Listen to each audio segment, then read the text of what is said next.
ಪ್ರಚಲಿತ ಈ ಕಾರ್ಯಕ್ರಮದ ಪ್ರಾಯೋಜಕರು father Muller's charitable trust, SDM college, Ujire.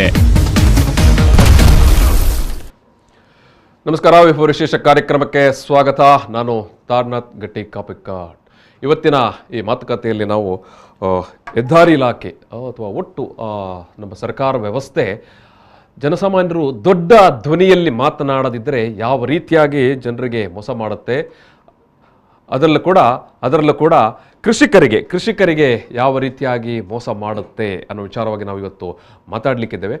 ಬಹುಮುಖ್ಯವಾಗಿ ಮಂಗಳೂರಿನಿಂದ ಕಾರ್ಕಳ ಹೆದ್ದಾರಿ, ಮಂಗಳೂರು ಕಾರ್ಕಳ ಹೆದ್ದಾರಿ 169 ಮಂಗಳೂರು, ಆಮೇಲೆ ಮೂಡಬಿದ್ರೆಯಿಂದ ಕಾರ್ಕಳ ತನಕ ಸಾಗುವಂಥ 45 ಕಿಲೋಮೀಟರ್ ಈ ಒಂದು ವ್ಯಾಪ್ತಿಯ ಹೆದ್ದಾರಿಯ ಚತುಷ್ಪಥ 4 ಲೇನ್ ಆಗಬೇಕು ಅನ್ನುವಂಥ ಉದ್ದೇಶಕ್ಕೆ 2013ರಲ್ಲೇ ಕೇಂದ್ರ ಸರ್ಕಾರದ ನೋಟಿಫಿಕೇಶನ್ ಆಗಿತ್ತು. ನಂತರ ಪ್ರಕ್ರಿಯೆಗಳು ಆರಂಭವಾಗಿತ್ತು. ನೀವು ಇವತ್ತಿಗೆ ಕೂಡ ನೋಡ್ತಾ ಇದ್ದೀರಿ. ಒಟ್ಟು ಈ ಹೆದ್ದಾರಿ ಅಗಲೀಕರಣದ ಪ್ರಕ್ರಿಯೆಗಳು ಎಷ್ಟು ವಿಳಂಬಗತಿಯಲ್ಲಿ ಅಥವಾ ಎಷ್ಟೊಂದು ನಿಧಾನಗತಿಯಲ್ಲಿ ಸಾಗ್ತಾ ಉಂಟು. ನಿಮಗೆ ಪ್ರಶ್ನೆ ಬರಬಹುದು, ಯಾಕಂದರೆ ನೂರಾರು ಬಾರಿ ಈ ಹೆದ್ದಾರಿಯಲ್ಲಿ, ಈ ರಸ್ತೆಯಲ್ಲಿ ನೀವು ಓಡಾಡ್ತಾ ಇರುವವರು ಮತ್ತು ಇತ್ತೀಚಿನ ದಿನಗಳಲ್ಲಂತೂ ಮಂಗಳೂರು ಮೂಡಬಿದ್ರೆ, ಮಂಗಳೂರು ಕಾರ್ಕಳ ತುಂಬ ಬ್ಯುಸಿ ಅಥವಾ ತುಂಬ ಜನದಟ್ಟಣೆ ಜೊತೆಗೆ ವಾಹನ ದಟ್ಟಣೆ ಇರುವಂಥ ಒಂದು ಪ್ರಮುಖ ರಸ್ತೆ ಅಥವಾ ಪ್ರಮುಖ ಹೆದ್ದಾರಿ. ಈ ಹೆದ್ದಾರಿ ಚತುಷ್ಪಥ ಆಗಬೇಕು, 4 ಲೇನ್ ಆಗಬೇಕು ಅನ್ನುವಂಥ ಕಾರಣಕ್ಕಾಗಿ ಸರ್ಕಾರ ಹೆದ್ದಾರಿ ಅಗಲೀಕರಣದ ಯೋಜನೆ ಘೋಷಣೆ ಮಾಡಿತ್ತು. ಆದರೆ ಇನ್ನೂ ಕೂಡ ಈ ಯೋಜನೆ ಅನುಷ್ಠಾನಕ್ಕೆ ಬರ್ತಾ ಇಲ್ಲ. ಅನೇಕ ಬಾರಿ ಸರ್ಕಾರದ ಪ್ರತಿನಿಧಿಗಳು, ಸ್ಥಳೀಯ ಜನಪ್ರತಿನಿಧಿಗಳು, ಸ್ಥಳೀಯ ಸಂಸದರು ಮತ್ತು ಸ್ಥಳೀಯ ಪರಿಸರದ ಜನರು ಕೃಷಿಕರ ಜೊತೆಗೆ ಮಾತುಕತೆಗಳು ನಡೆಯಿತು, ಸಂಧಾನ ಮಾತುಕತೆಗಳು ನಡೆಯಿತು ಅಥವಾ ಅಹವಾಲು ಮಾತುಕತೆಗಳು ನಡೆಯಿತು. ಯಾವುದೂ ಕೂಡ ಒಂದು ಸ್ಪಷ್ಟವಾದ ನಿರ್ಧಾರಕ್ಕೆ ಬರ್ತಾ ಇಲ್ಲ. ಇಷ್ಟು ಹೇಳುವಾಗಲೇ ನಿಮಗೆ ಗೊತ್ತಾಗುತ್ತೆ, ಜನರ ಅಹವಾಲು ಅಥವಾ ಜನರ ಬೇಡಿಕೆ ಮತ್ತು ಜನರ ಬೇಡಿಕೆಯನ್ನು ಇನ್ನೂ ಕೂಡ ಈಡೇರಿಸುವ ನಿಟ್ಟಿನಲ್ಲಿ ಒಂದು ಸ್ಪಷ್ಟವಾದ ನಿರ್ಧಾರವನ್ನು ಸರ್ಕಾರ ಮತ್ತು ಜೊತೆಗೆ ರಾಷ್ಟ್ರೀಯ ಹೆದ್ದಾರಿ ಪ್ರಾಧಿಕಾರ ಅವರಿಗೆ ಕೊಡಲಿಕ್ಕೆ ಸಾಧ್ಯ ಆಗಿಲ್ಲ. ಸೊ ಆ ಕಾರಣಕ್ಕಾಗಿ ಈ ಯೋಜನೆ ವಿಳಂಬ ಆಗ್ತಾ ಉಂಟು. ಇಲ್ಲಿ ಅಂದರೆ ಕೃಷಿಕರಿಗೆ ಅಥವಾ ಕೃಷಿ ಭೂಮಿಗೆ ಒಂದು ಭಿಕ್ಷೆ, ಅದು ಅಲ್ಟಿಮೇಟ್ಲಿ ಅಂದರೆ ಅಷ್ಟು ಸಣ್ಣ ಮೊತ್ತ ಕೊಟ್ಟು ಕೃಷಿಕರನ್ನು ಸಮಾಧಾನ ಮಾಡುವಂಥ ಉದ್ದೇಶ ಇರುವಂಥದ್ದು. ಈ ವಿಚಾರವಾಗಿ ಏನು ಸಮಸ್ಯೆ, ಕೃಷಿಕರು ಎದುರಿಸ್ತಾ ಇರೋ ಸಮಸ್ಯೆ ಏನು, ಕೃಷಿಕರು ಹೇಳ್ತಾ ಇರುವಂಥ ಅವರ ನೋವೇನು ಮತ್ತು ಅವರ ಆಗ್ರಹಗಳೇನು, ಈ ವಿಚಾರವಾಗಿ ನಾವು ಇವತ್ತು ಮಾತಾಡ್ತಿದ್ದೇವೆ. ಈ ಸಂದರ್ಭದಲ್ಲಿ ನಿಮ್ಮ ಜೊತೆಗೆ ಇಬ್ಬರು ಅತಿಥಿಗಳಾಗಿ ಭೂಮಿಯನ್ನು ಕಳೆದುಕೊಳ್ಳುವಂಥ ಸಂತ್ರಸ್ತರು, ಈ ಒಂದು ಹೆದ್ದಾರಿಯ ಅಗಲೀಕರಣದ ಕಾರಣಕ್ಕಾಗಿ ತಮ್ಮ ಕೃಷಿ ಭೂಮಿಯನ್ನು ಕಳೆದುಕೊಳ್ತಾ ಇರುವಂಥ ಇಬ್ಬರು ಅತಿಥಿಗಳು ನಮ್ಮ ಜೊತೆಗೆ ಭಾಗವಹಿಸ್ತಾ ಇದ್ದಾರೆ. ಬ್ರಿಜೇಶ್ ಶೆಟ್ಟಿ ಅವರು ಮತ್ತು ಡಾಕ್ಟರ್ ಪ್ರೇಮಲತಾ ಅವರು. ನಾನು ಇಬ್ಬರನ್ನು ಕೂಡ ಈ ಒಂದು ಮಾತುಕತೆಗೆ ಸಮಸ್ತ ವೀಕ್ಷಕರ ಪರವಾಗಿ ಪ್ರೀತಿಯಿಂದ ಸ್ವಾಗತ ಮಾಡ್ತೇನೆ. ನಮಸ್ಕಾರ ಮೇಡಮ್. ಈಗಾಗಲೇ ನೀವು ನೋಡಿದ್ದೀರಿ, ಕೇಳಿದ್ದೀರಿ, ಈ ಒಂದು ಹೆದ್ದಾರಿ ಅಗಲೀಕರಣ ಅಥವಾ ಚತುಷ್ಪಥ ಯೋಜನೆಯ ಸಂದರ್ಭದಲ್ಲಿ ಭೂಮಿಯನ್ನು ಕಳೆದುಕೊಳ್ಳುವಂಥ ಸಂತ್ರಸ್ತರು ಹೋರಾಟ ಸಮಿತಿಯೊಂದನ್ನು ಮಾಡಿಕೊಂಡಿದ್ದಾರೆ. ಆ ಹೋರಾಟ ಸಮಿತಿ ಈ ನಿಟ್ಟಿನ ಇಷ್ಟರ ತನಕ ಅನೇಕ ಬಾರಿ ಜಿಲ್ಲಾಧಿಕಾರಿಗಳನ್ನು ಅಥವಾ ರಾಷ್ಟ್ರೀಯ ಹೆದ್ದಾರಿ ಪ್ರಾಧಿಕಾರದ ಅಧಿಕಾರಿಗಳನ್ನು, ಸ್ಥಳೀಯ ಜನಪ್ರತಿನಿಧಿಗಳನ್ನು ಭೇಟಿ ಮಾಡಿ ಮಾತುಕತೆ ನಡೆಸಿದೆ, ಹೋರಾಟ ಮಾಡಿದೆ. ನಮ್ಮ ಕೃಷಿ ಭೂಮಿಗೆ ಒಳ್ಳೆಯ ಪರಿಹಾರ ಕೊಡಿ, ನಾವೇನು ಏನಾದರೂ ಭೂಮಿ ಕೊಡೋದಿಲ್ಲ ಅಂತ ಹೇಳಿದ್ದೀರಾ ನೀವು? ನಾವು ನಮ್ಮ ಭೂಮಿಯನ್ನು ಬಿಟ್ಟು ಕೊಡ್ತೇವೆ, ಆದರೆ ಒಳ್ಳೆಯ ಪರಿಹಾರ ಕೊಡಿ ಅಂತ ಕೇಳಿಕೊಂಡು ಬಂದಿದ್ದಾರೆ. ಆದರೆ ಈ ತನಕ 1-2 ವರ್ಷ ಆಯಿತು, ಇನ್ನೂ ಕೂಡ ಯಾವುದೇ ಒಂದು ಸ್ಪಷ್ಟವಾದ ಅಥವಾ ಒಂದು ನಿಖರವಾದ ಅಥವಾ ಒಂದು ಒಳ್ಳೆಯ ಪರಿಣಾಮಕಾರಿಯಾದಂಥ ಪ್ರತಿಕ್ರಿಯೆಗಳು ನಮ್ಮ ಸರ್ಕಾರಿ ವ್ಯವಸ್ಥೆಯಿಂದ ಬಂದಿಲ್ಲ. ಬ್ರಿಜೇಶ್ ಶೆಟ್ಟಿ ಅವರೇ, ಈಗ ಈ ಒಂದು ಹೆದ್ದಾರಿ ಇದೇನೋ ಚತುಷ್ಪಥ ಆಗುತ್ತೆ ಅಥವಾ ಅಗಲೀಕರಣ ಆಗುತ್ತೆ ಅಂತ ಜನ ಎಷ್ಟೋ ವರ್ಷದಿಂದ ಕಾಯ್ತಾ ಇದ್ದಾರೆ. ಮತ್ತೊಂದು ನಿರೀಕ್ಷೆ ಕೂಡ ಸ್ವಾಭಾವಿಕ. ನಮ್ಮ ಎಲ್ಲ ವ್ಯವಸ್ಥೆಗಳು ಸುಧಾರಣೆ ಆಗ್ತಾ ಇರುವಂಥ ಸಂದರ್ಭದಲ್ಲಿ ಅಥವಾ ಅಭಿವೃದ್ಧಿ ಆಗ್ತಾ ಇರುವಂಥ ಸಂದರ್ಭದಲ್ಲಿ ಮಂಗಳೂರು ಕಾರ್ಕಳ ಅತ್ಯಂತ ಪ್ರಮುಖ ಸ್ಥಳ ಕೂಡ. ಒಂದು ಕಡೆ ಮೂಡಬಿದಿರೆಯನ್ನು ಹಾದು ಹೋಗುತ್ತೆ, ಇನ್ನೊಂದು ಕಡೆ ಕಾರ್ಕಳ. ಈ ಹೆದ್ದಾರಿ ಅಗಲ ಆಗಬೇಕು ಅಂತ ನಿರೀಕ್ಷೆ ಮಾಡ್ತಾ ಇರುವಂಥದ್ದು. ನಾನು ಈಗಾಗಲೇ ಹೇಳಿದ ಹಾಗೆ ಈ ನಿರೀಕ್ಷೆ ಇನ್ನೂ ಕೂಡ ಅದಕ್ಕೆ ಒಂದು ಪರದೆಯನ್ನು ಎಳೆಯುವಂಥ ಲಕ್ಷಣಗಳು ಕಾಣಿಸ್ತಾ ಇಲ್ಲ. ಸೊ ಒಂದು ಕಡೆ ನಮ್ಮ ಜನಪ್ರತಿನಿಧಿಗಳು ಹೇಳ್ತಾರೆ, ಭೂಮಿಯನ್ನು ಸ್ವಾಧೀನ ಮಾಡಿ ಸ್ವಾಧೀನ ಮಾಡಿ ಪ್ರಕ್ರಿಯೆಗಳು ಆಲ್ಮೋಸ್ಟ್ ಅದು ಮುಗಿಯುವ ಹಂತಕ್ಕೆ ಬಂದಿದೆ. ಇನ್ನೇನೋ ಸ್ವಲ್ಪ ದಿವಸಗಳಲ್ಲಿ ನಮ್ಮದು ಏನು ರಸ್ತೆ ಅಗಲೀಕರಣ ಕಾರ್ಯ ಆರಂಭ ಆಗುತ್ತೆ ಅಂತ. ಏನ್ ಹೇಳ್ತೀರಿ ನೀವು? ಸರಿ, ಯಾವುದೇ ರಾಜಕೀಯ ಪಕ್ಷಗಳು ಅಧಿಕಾರಕ್ಕೆ ಬರಲಿ, ಇವರು ನಿರಂತರವಾಗಿ ಮಾಡ್ತಾ ಬಂದಿರುವುದು ರೈತರಿಗೆ ಮೋಸ, ರೈತರಿಗೆ ವಂಚನೆ. ರೈತರು ದೇಶದ ಬೆನ್ನೆಲುಬು ಅಂತ ಹೇಳ್ತಾರೆ ಒಂದು ಕಡೆ, ಇನ್ನೊಂದು ಕಡೆ ಬೆನ್ನೆಲುಬಿಗೆ ಗುದ್ತಾ ಇದ್ದಾರೆ. ದೇಶದ ಅಭಿವೃದ್ಧಿ, ರಾಜ್ಯದ ಅಭಿವೃದ್ಧಿ ಈ ಹೆಸರಲ್ಲಿ ರೈತರ ಭೂಮಿಯನ್ನ ಇವರು ಕಸಿದುಕೊಂಡು, ಅಂದ್ರೆ ಅತ್ಯಂತ ಕಡಿಮೆ ಬೆಲೆಗೆ ಸ್ವಾಧೀನಪಡಿಸಿಕೊಂಡು ಮಾರುಕಟ್ಟೆ ದರದ ಸುಮಾರು 10 ಪಟ್ಟು ಕಡಿಮೆ ದರವನ್ನ ರೈತರಿಗೆ ನೀಡಿ, 10 ಪಟ್ಟು ಕಡಿಮೆ, 10ರಿಂದ 12 ಪಟ್ಟು, ಕೆಲವು ಕಡೆ 12 ಪಟ್ಟು ಕಡಿಮೆ ಮಾಡಿದ್ದಾರೆ. ಇಷ್ಟು ಕಡಿಮೆ ಹಣವನ್ನು ನೀಡಿ ರೈತರಿಗೆ ವಂಚಿಸುವುದು ಇದು ನಡೆದುಕೊಂಡು ಬರ್ತಾ ಇದೆ, ನಿರಂತರವಾಗಿ ನಡೆದುಕೊಂಡು ಬರ್ತಾ ಇದೆ, ಯಾವುದೇ ರಾಜಕೀಯ ಪಕ್ಷ ಇರಲಿ. ಈಗ ಇದಕ್ಕೆ ಒಂದು ಸೇರ್ಪಡೆ ಏನಂದ್ರೆ ರಾಷ್ಟ್ರೀಯ ಹೆದ್ದಾರಿ 169 ಮಂಗಳೂರು ಮೂಡಬಿದರೆ ಕಾರ್ಕಳ. ಈ ರಸ್ತೆ ಈಗಲ್ಲ, ಸುಮಾರು 20 ವರ್ಷಗಳಿಂದ ಈ ಭಾಗದ ಜನರ ಬೇಡಿಕೆ. ನಿಮ್ಗೆ ಗೊತ್ತಿರಬಹುದು, ಈಗ ಈ ರಸ್ತೆಯಲ್ಲಿ ಹೋಗ್ಲಿಕ್ಕೆ, ಒಂದು ಮೂಡಬಿದಿರೆಗೆ ಹೋಗ್ಲಿಕ್ಕೆ ಎಷ್ಟು ಹೊತ್ತು ಬೇಕಾಗುತ್ತೆ ನಿಮ್ಗೆ? ಹೋಗ್ಲಿಕ್ಕೆ ಒಂದು ಓವರ್ಟೇಕ್ ಮಾಡ್ಲಿಕ್ಕೆ ಆಗ್ತದ, ಅಥವಾ ಒಂದು ಕರುಗಳು ಉಂಟು. 20 ವರ್ಷಗಳಿಂದ ಜನರಿಗೆ ಇವರು ಹೇಳ್ತಾನೆ ಇದ್ದಾರೆ, ಈ ಸಲ ನಾವು ಅಗಲೀಕರಣ ಮಾಡ್ತೇವೆ, ಅದನ್ನು ಅಭಿವೃದ್ಧಿ ಮಾಡ್ತೇವೆ ಅಂತ ಹೇಳ್ತಾನೆ ಬರ್ತಾ ಇದ್ದಾರೆ. ಆದ್ರೆ ನಿಮಗೆ ಗೊತ್ತಿರಬಹುದು, ಮಂಗಳೂರು ಲೋಕಸಭಾ ಕ್ಷೇತ್ರ ಮತ್ತು ಉಡುಪಿ ಲೋಕಸಭಾ ಕ್ಷೇತ್ರದ ಅಧೀನದಲ್ಲಿ ಬರ್ತದೆ. ಇದು ಎರಡು ಲೋಕಸಭಾ ಕ್ಷೇತ್ರಗಳ ವ್ಯಾಪ್ತಿಯನ್ನು ಹಾದು ಹೋಗ್ತದೆ, ಮಂಗಳೂರಿನಿಂದ ಸಾನೂರುವರೆಗೆ, ಕಾರ್ಕಳದವರೆಗೆ. 2 ಲೋಕಸಭಾ ಕ್ಷೇತ್ರ 45 ಕಿಲೋಮೀಟರ್ ವ್ಯಾಪ್ತಿಯಲ್ಲಿ. ಅದರಲ್ಲಿ 5 ವಿಧಾನಸಭಾ ಕ್ಷೇತ್ರಗಳು ಬರ್ತದೆ: ಕಾರ್ಕಳ, ಮೂಡಬಿದ್ರೆ, ಬಂಟ್ವಾಳ, ಮಂಗಳೂರು ಮತ್ತು ಮೊದಲು ಸುರತ್ಕಲ್. 5 ವಿಧಾನಸಭಾ ಕ್ಷೇತ್ರಗಳು ಬರ್ತದೆ. ಈ 2 ಲೋಕಸಭಾ ಮತ್ತು 2 ಲೋಕಸಭಾ ಸದಸ್ಯರಾದವರು ಮತ್ತು 5 ವಿಧಾನಸಭಾದಲ್ಲಿ ಸದಸ್ಯರಾದವರು ಇಬ್ಬರು ಮುಖ್ಯಮಂತ್ರಿಗಳಾಗಿದ್ದಾರೆ. ಇಬ್ಬರು ಕೇಂದ್ರ ಹಣಕಾಸು ಸಚಿವರಾಗಿದ್ದಾರೆ. ಹಣಕ್ಕೆ ಏನು ತೊಂದರೆ ಇರಲಿಲ್ಲ. ಒಬ್ಬರು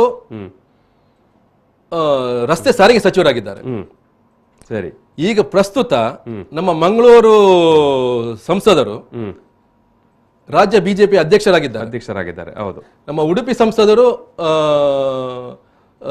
ಕೇಂದ್ರ ಸರ್ಕಾರದಲ್ಲಿ ಕೃಷಿ ಸಚಿವರಾಗಿದ್ದಾರೆ, ಸಹಾಯಕ ಸಚಿವರಾಗಿದ್ದಾರೆ. ಹೌದು. ಇಷ್ಟು ಪ್ರಭಾವ ಇರುವಂತಹ ನಮ್ಮ ಜನಪ್ರತಿನಿಧಿಗಳು ಇದ್ರೂ ಕೂಡ ಮಂಗಳೂರಿನಿಂದ ಮೂಡುಬಿದಿರೆ ಕಾರ್ಕಳ ಈ ರಸ್ತೆಯನ್ನು ಅಗಲೀಕರಣ ಮಾಡ್ಲಿಕ್ಕೆ ಯಾರಿಂದಲೂ ಆಗ್ಲಿಲ್ಲ. ಸರ್, ಈಗ ಯಾರಿಂದ ಒಂದು ನಿಮಿಷ, 2016ರಲ್ಲಿ ನೋಟಿಫಿಕೇಶನ್ ಆಯ್ತು. ಘೋಷಣೆ ಆಗಿದೆ, ನಾವು ಮಾಡ್ತೇವೆ, ಸರ್ಕಾರದ ಯೋಜನೆ ಅನುಷ್ಠಾನ ಆಗಿದೆ, ಟೆಂಡರ್ ಕೊಟ್ಟಿದ್ದೇವೆ ಅಂತೆಲ್ಲ ನಾವು ಕೇಳ್ತಾ ಇದ್ದೇವೆ ಅಲ್ವಾ? ಹೌದು ಸರ್, 2016ರಲ್ಲಿ ನೋಟಿಫಿಕೇಶನ್ ಆಯ್ತು, ಇದ್ದ ರಸ್ತೆಯನ್ನೇ ಅಗಲ ಮಾಡುದಂತ. 3A ನೋಟಿಫಿಕೇಶನ್ ಆಯ್ತು. ಆ ತಕ್ಷಣ ಆಡಳಿತ ಪಕ್ಷದವರು ಮತ್ತು ವಿರೋಧ ಪಕ್ಷದವರು ಇಬ್ಬರ ಶುರುವಾಯ್ತು ಅರ್ಭಟ. ಏನಂದ್ರೆ ಇದು ನಮ್ಮ ಪಕ್ಷದ ಒಂದು ಕಾರ್ಯಯೋಜನೆ ಅಂತ ಎಲ್ಲರೂ ಆಡಳಿತ ಪಕ್ಷದವರು ನಮ್ಮ ಪಕ್ಷದವರು ಮಾಡಿದ್ದು, ಈಗ ಅದರ ಬೆನಿಫಿಟ್ ಇವರು ತಗೊಳ್ತಾ ಇದ್ದಾರೆ ಅಂತ ಹೇಳಿದ್ರು. ಅಲ್ಲಿಗೆ ಮುಗಿಯಿತು. 1 ವರ್ಷದಲ್ಲಿ 3D ನೋಟಿಫಿಕೇಶನ್ ಆಗ್ಲಿಲ್ಲ, ಅಲ್ಲಿಗೆ ಅದು ಮುಗಿಯಿತು. 2018ರಲ್ಲಿ ಮತ್ತೆ ನೋಟಿಫಿಕೇಶನ್ ಮಾಡಿದ್ರು, 3A ನೋಟಿಫಿಕೇಶನ್. 3D ನೋಟಿಫಿಕೇಶನ್ 1 ವರ್ಷದಲ್ಲಿ ಮಾಡಬೇಕು, ಮಾಡಲಿಲ್ಲ. 2020ರಲ್ಲಿ ಮತ್ತೆ 3A ನೋಟಿಫಿಕೇಶನ್ ಆಯಿತು, 3D ನೋಟಿಫಿಕೇಶನ್ ಕೂಡ ಆಯಿತು.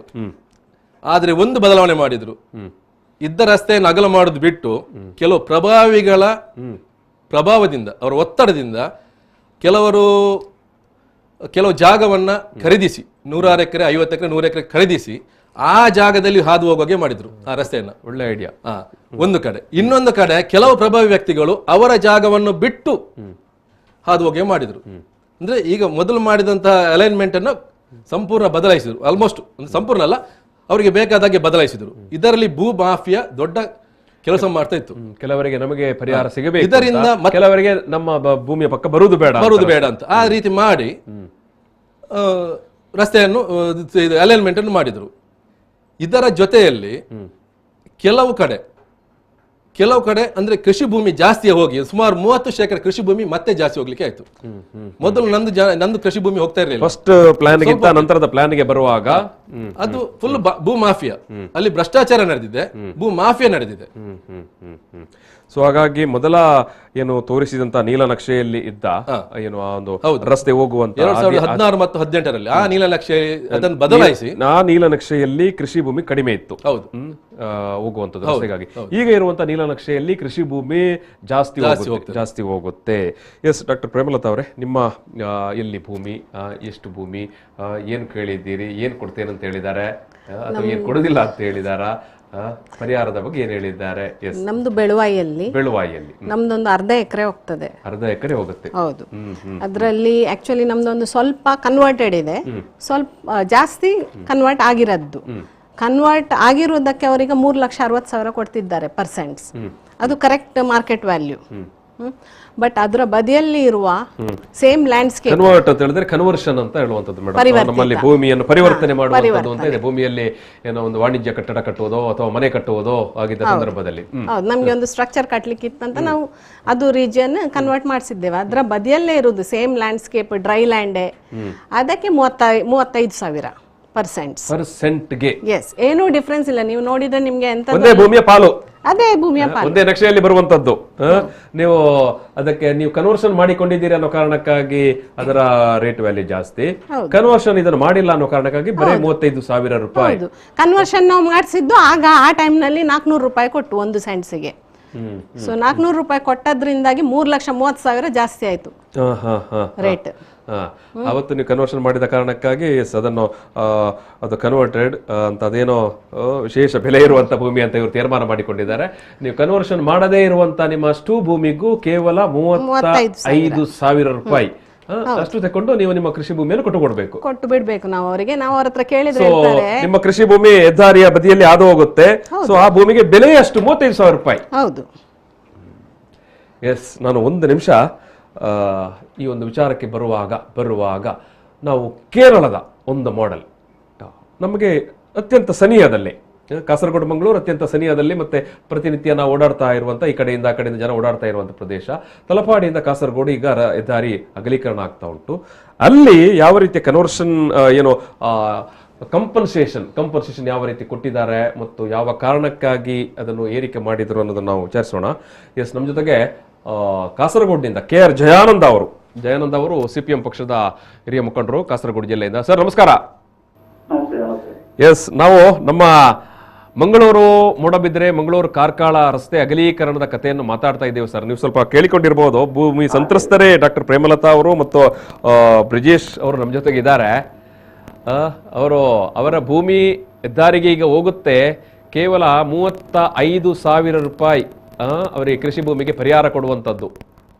ನಾನು ನಿಮ್ಮ ಹತ್ರ ಕೇಳುವಂಥದ್ದು, ತಲಪಾಡಿಗೆ ಕಾಸರಗೋಡು ತನಕದ ಹೆದ್ದಾರಿಯ ಅಗಲೀಕರಣ ಭಾರಿ ವೇಗವಾಗಿ ನಡೀತಾ ಉಂಟು. ನಾವು ಕೇಳಿದ್ದೇವೆ ಕೇರಳದಲ್ಲಿ ಒಳ್ಳೆಯ ಪರಿಹಾರ ಮೊತ್ತವನ್ನು ಕೊಡ್ತಾ ಇದ್ದಾರೆ ಮತ್ತು ಕೊಟ್ಟಿದ್ದಾರೆ. ಇದು ಹೇಗೆ ಸಾಧ್ಯ ಆಯಿತು ಅಂತ? ಸರ್, ಕೇರಳದಲ್ಲಿ NH 66 ರಸ್ತೆ ಹೋಗ್ತಾ ಇದೆ. ಹೌದು. ಅದರಲ್ಲಿ 20 ರೀತಿಗಳಾಗಿ 669 ಕಿಲೋಮೀಟರ್ ವರ್ಕ್ ಟೆಂಡರ್ ಆಗಿದೆ.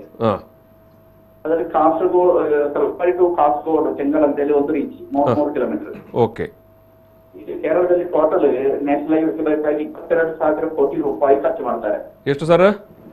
22,250 ಕೋಟಿ. Okay okay okay. ಒಂದು 4-5 ವರ್ಷ ಕೇಂದ್ರ ಸರ್ಕಾರ ಇಲ್ಲಿಯ ರಸ್ತೆ ಅಗಲೀಕರಣದ ಭಾಗವಾಗಿರುವಂತಹ ಕೆಲವು ತರ್ಕಗಳಿತ್ತು. ಇಲ್ಲಿ ಕೊಡುವಂತ ಪರಿಹಾರ ಅತಿ ಹೆಚ್ಚಾಗಿ ಒಂದು ತರ್ಕ ಇತ್ತು ಕೇಂದ್ರ ಸರ್ಕಾರಕ್ಕೆ. ಆದ್ದರಿಂದ ನಮ್ಮ ವರ್ಕ್ ಪೆಂಡಿಂಗ್ ಆಗಿತ್ತು ಇಲ್ಲಿ. ಲ್ಯಾಂಡ್ ಅಕ್ವಿಸಿಷನ್ ಕ್ರಮಗಳೆಲ್ಲ ನಿಂತಿತ್ತು. ಕೇರಳದ ಮುಖ್ಯಮಂತ್ರಿ ಪಿಣರಾಯಿ ಕೇಂದ್ರ ಸರ್ಕಾರದ ನಿತಿನ್ ಗಡ್ಕರಿಯಾಗಿ ಚರ್ಚೆ ಮಾಡಿ ಕಡೆಗೆ ಕೇಂದ್ರ ಸರ್ಕಾರದ ಡಿಮಾಂಡ್ 5,250 ಕೋಟಿ ರೂಪಾಯಿ. ಅಂದ್ರೆ ಈ 22,250 ಕೋಟಿ ರೂಪಾಯಿಯಿಂದ 25% ನಾವು ಕೊಡ್ಬೇಕು. ಯಾಕಂದ್ರೆ ಇಲ್ಲಿ ನಷ್ಟ ಪರಿಹಾರ ಕೊಡೋದು ಜಾಸ್ತಿ ಕೇರಳದಲ್ಲಿ ಅಂತ ಹೇಳಿ. ಕೇರಳದಲ್ಲಿ ನೀವು ಸರ್ಕಾರ ಏನೋ ಭೂಮಿ ಕಳ್ಕೊಳ್ಳುವವರಿಗೆ ಪರಿಹಾರ ಜಾಸ್ತಿ ಕೊಡ್ತೀರಿ. ಸೊ ಹಾಗಾಗಿ ಅದರಲ್ಲಿ 25% ಏನೋ ಮೊತ್ತವನ್ನು ನೀವು ನಮಗೆ ಕೊಡಿ ಅಂತ ಕೇಂದ್ರ ಸರ್ಕಾರ ಕೇಳಿತ್ತು.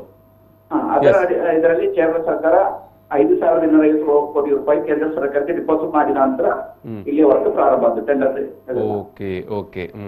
ಮತ್ತು ಇಲ್ಲಿ ಭೂಮಿಗೆ ಕೊಡುವ ರೇಟ್ ಮಾರ್ಕೆಟ್ ರೇಟ್ ಅಂತ ಉಂಟು. ಸರ್ಕಾರ ನಿಶ್ಚಯ ಮಾಡಿದಂತ ಒಂದು ರೇಟ್ ಇದೆ ಭೂಮಿಗೆ. ಅದರ 2 ಪಾಲು ಹಣ ಹೆಚ್ಚಿಗೆ ಕೊಡ್ತಾ ಇದ್ದಾರೆ. ಅದಕ್ಕಿಂತಲೂ 2 ಪಟ್ಟು ಜಾಸ್ತಿ ಕೊಡ್ತಾ ಇದ್ದಾರೆ. ಅದ್ರ ಒಟ್ಟಿಗೆನೆ 2011ರಲ್ಲಿ ಈ ಕೇಂದ್ರ ಸರ್ಕಾರದ ನೋಟಿಫಿಕೇಶನ್ ಆಗಿದ್ದು ಭೂಮಿ ಸ್ವಾಧೀನ ಪಡಿಲಿಕ್ಕೆ, ಅಲ್ಲಿಂದ ಇಲ್ಲಿವರೆಗಿರುವಂತ ಬಡ್ಡಿ ಸಂಗತಿ ಸೇರ್ತಾ ಇದೆ ಅದಕ್ಕೆ, ಬಡ್ಡಿ ಸಮೇತ. ಅದು ಸೇರಿಸಿಕೊಳ್ಳುದು. ಅದೇ ರೀತಿ ಬಿಲ್ಡಿಂಗಿಗೆ ಕಟ್ಟಡಗಳಿದ್ರೆ ಈಗ ಹೊಸ ಒಂದು ಕಟ್ಟಡ ನಿರ್ಮಾಣಕ್ಕೆ ಬೇಕಾದ ಹಣ ಎಷ್ಟು ಅದನ್ನು ಮಾಡಿಕೊಡುದು. ಅದು ಒಳ್ಳೆ ರಾಷ್ಟ್ರಪತಿ ಇಲ್ಲಿ ಕೇಸ್ ಏನು ಬರುದೇ ಇಲ್ಲ. ಈಗ ಯಾರು ಸ್ಟೇ ಮಾಡೋದ್ರಲ್ಲಿ ಏನಿಲ್ಲ. ಈಗ ನನ್ನ ಭೂಮಿ ಹೋದ್ರೆ ನನಗೆ ಸಾಕಾದಲ್ಲಿ ಕೆಲವರ ಅನಿಸಿಕೆ, ಮನೆ ಹೋದ್ರೆ ಒಳ್ಳೆ ಹಣ ಸಿಗ್ತದೆ ಆ ಒಂದು ತೀರ್ಮಾನ ಕೇರಳದಲ್ಲಿ. ಎಸ್, ಅಂದ್ರೆ ಈಗ ಜಯಾನಂದ್ ಅವರೇ, ಕೇರಳ ಸರ್ಕಾರದೇ ಆಗ್ರಹ ಇತ್ತ ಅಂತ, ಅಂದ್ರೆ ಒಳ್ಳೆಯ ಪರಿಹಾರ ಕೊಡಬೇಕು ಅಂತ. ಹೌದೌದು. ಸೊ ಅದು ಕೇರಳ ಸರ್ಕಾರ ಕೊಟ್ಟದ್ದು ಪ್ರಾಜೆಕ್ಟ್ ಅಂತಾನೆ. ಇಲ್ಲಿ ಗೂಡಂಗಡಿ ಇದೆಯಲ್ಲ, ಹೌದು, ಅನಧಿಕೃತವಾಗಿರುವಂತಹ ರಸ್ತೆಯಲ್ಲಿರುವ ಗೂಡಂಗಡಿ, ಅವರಿಗೆ ಸಮೇತ ನಷ್ಟ ಪರಿಹಾರ ಕೊಡ್ಬೇಕಂತೇಳಿ ಒಂದು ಪ್ರಪೋಸಲ್ ಕೇಂದ್ರ ಗವರ್ಮೆಂಟ್ ಕೊಟ್ಟಿದ್ದು. ಅದು ಮತ್ತೆ ಕೇಂದ್ರ ಗವರ್ಮೆಂಟ್ ಅಂಗೀಕರಿಸಲಿಲ್ಲ. ಆದ್ರೆ ಕೇರಳ ಸರ್ಕಾರ ಅವರಿಗೆ ಸಹ 25,000 ರೂಪಾಯಿ ಹಣ ಕೊಡ್ಲಿಕ್ಕೆ ಒಂದು ಪ್ರಾಜೆಕ್ಟ್ ಮಾಡ್ತಾ ಇದೆ ಒಂದು ಗೂಡಂಗಡಿಗೆ.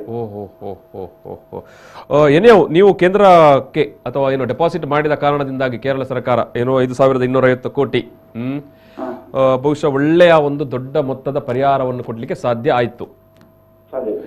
ಈಗ ನಾನು ಯಾಕೆ ವಿಚಾರವನ್ನು ಮತ್ತೆ ಮತ್ತೆ ಕೇಳಿದೆ ಅಂತ ಹೇಳಿದ್ರೆ, ಎಲ್ಲಿ, ಯಾವ ಭಾಗದಲ್ಲಿ? ನಿಮಗೆ ಕೂಡ ಒಳ್ಳೆಯ ಮೊತ್ತದ ಪರಿಹಾರ ಬಂತು?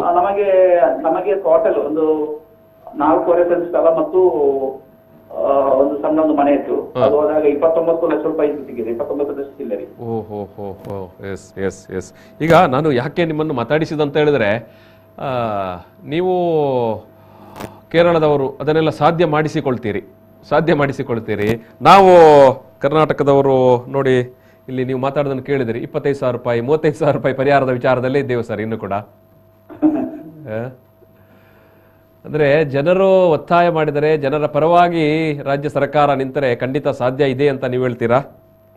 ಖಂಡಿತ ರಾಜ್ಯ ಸರ್ಕಾರ ಅದಕ್ಕೊಂದು ಮುತ್ತುವರ್ಜಿ ವಹಿಸಿದರೆ ಖಂಡಿತವಾಗಿ ಇದು ಮಾಡಲೇ ಸಾಧ್ಯ. ಯಾಕಂದ್ರೆ ಇದು ಒಂದು ರಾಜ್ಯದ ಅಭಿವೃದ್ಧಿಗೆ ಬೇಕಾಗಿಲ್ಲ ರಸ್ತೆ ನಿರ್ಮಾಣ ಆಗುದು. ಹೌದು.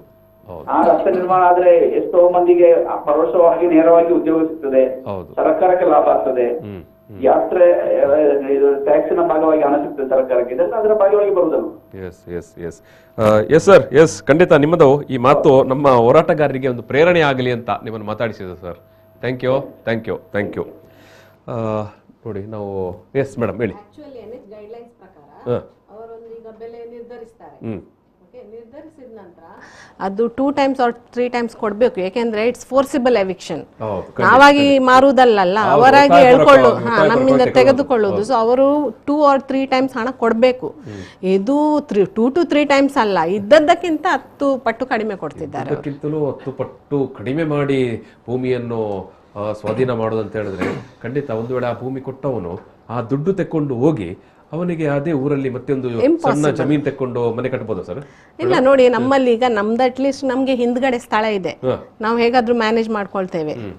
ಆದ್ರೆ ಕೆಲವರದ್ದು ಇರುವುದೇ 20-25 ಸೆಂಟ್ಸ್, ಅದರಲ್ಲಿ ಉದ್ದಕ್ಕೆ 10 ಸೆಂಟ್ಸ್ ಕೆಲವರದ್ದು ಹೋಗ್ತಾ ಇದೆ, 10-12 ಸೆಂಟ್ಸ್. ಮತ್ತೆ ಹಿಂದಿನಿಂದ ಉಳಿಯುವುದು ಸಪೂರಕ್ಕೆ ಒಂದು 10-12 ಸೆಂಟ್ಸ್. ಅದರಲ್ಲಿ ಅವ್ರು ಎಂತ ಮಾಡುವುದು?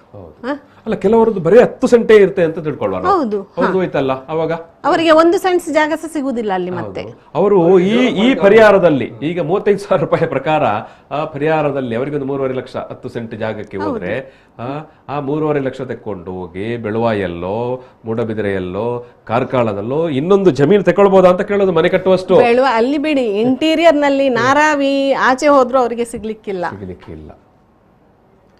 ನಾವು ಆ ಪ್ರಶ್ನೆಯನ್ನು ರೇಸ್ ಮಾಡಿದ್ದೇವೆ ನಮ್ಮ ಜನಪ್ರತಿನಿಧಿಯವರ ಹತ್ರ.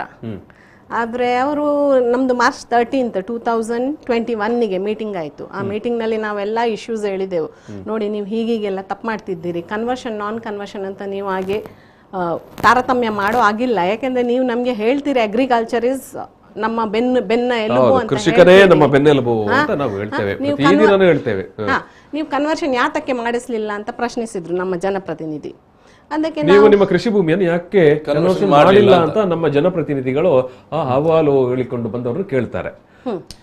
ನೀವು ನಿಮ್ಮ ಇಡೀ ಕೃಷಿ ಮಾಡಿ ಇಟ್ಕೊಳ್ಬೇಕಂತ ಹೇಳೋದು ಸರ್, ಇದು ಕೃಷಿಕರಿಗೆ ಮಾಡಿದ ಅವಮಾನ ಇವರು. ಯಾಕೆಂದ್ರೆ ನೀವು ಕೃಷಿ ಮಾಡಿದ್ರೆ ನಿಮ್ಗೆ ಬೆಲೆ ಇಲ್ಲ, ನಿಮ್ಗೆ ಮರ್ಯಾದೆ ಇಲ್ಲ, ನೀವು ಅಲ್ಲಿ ಕನ್ಸ್ಟ್ರಕ್ಷನ್ ಮಾಡ್ಬೇಕು, ನಾನು ಗೋಡೆ ಕಟ್ಟಿದ್ರೆ ಮಾತ್ರ ನಿಮ್ಗೆ ಬೆಲೆ ಅಂತ ಅದು ಹೇಳಿದ್ದವರು. ಗೋಡೆ ಕಟ್ಟಿದ್ರೆ ನಾವು ಗೋಡೆ ಕಟ್ಟಿದ್ರೆ ನೀವು ಕನ್ಸ್ಟ್ರಕ್ಷನ್ ಮಾಡಿದ್ರೆ ಮಾತ್ರ ನಿಮ್ಗೆ ಬೆಲೆ.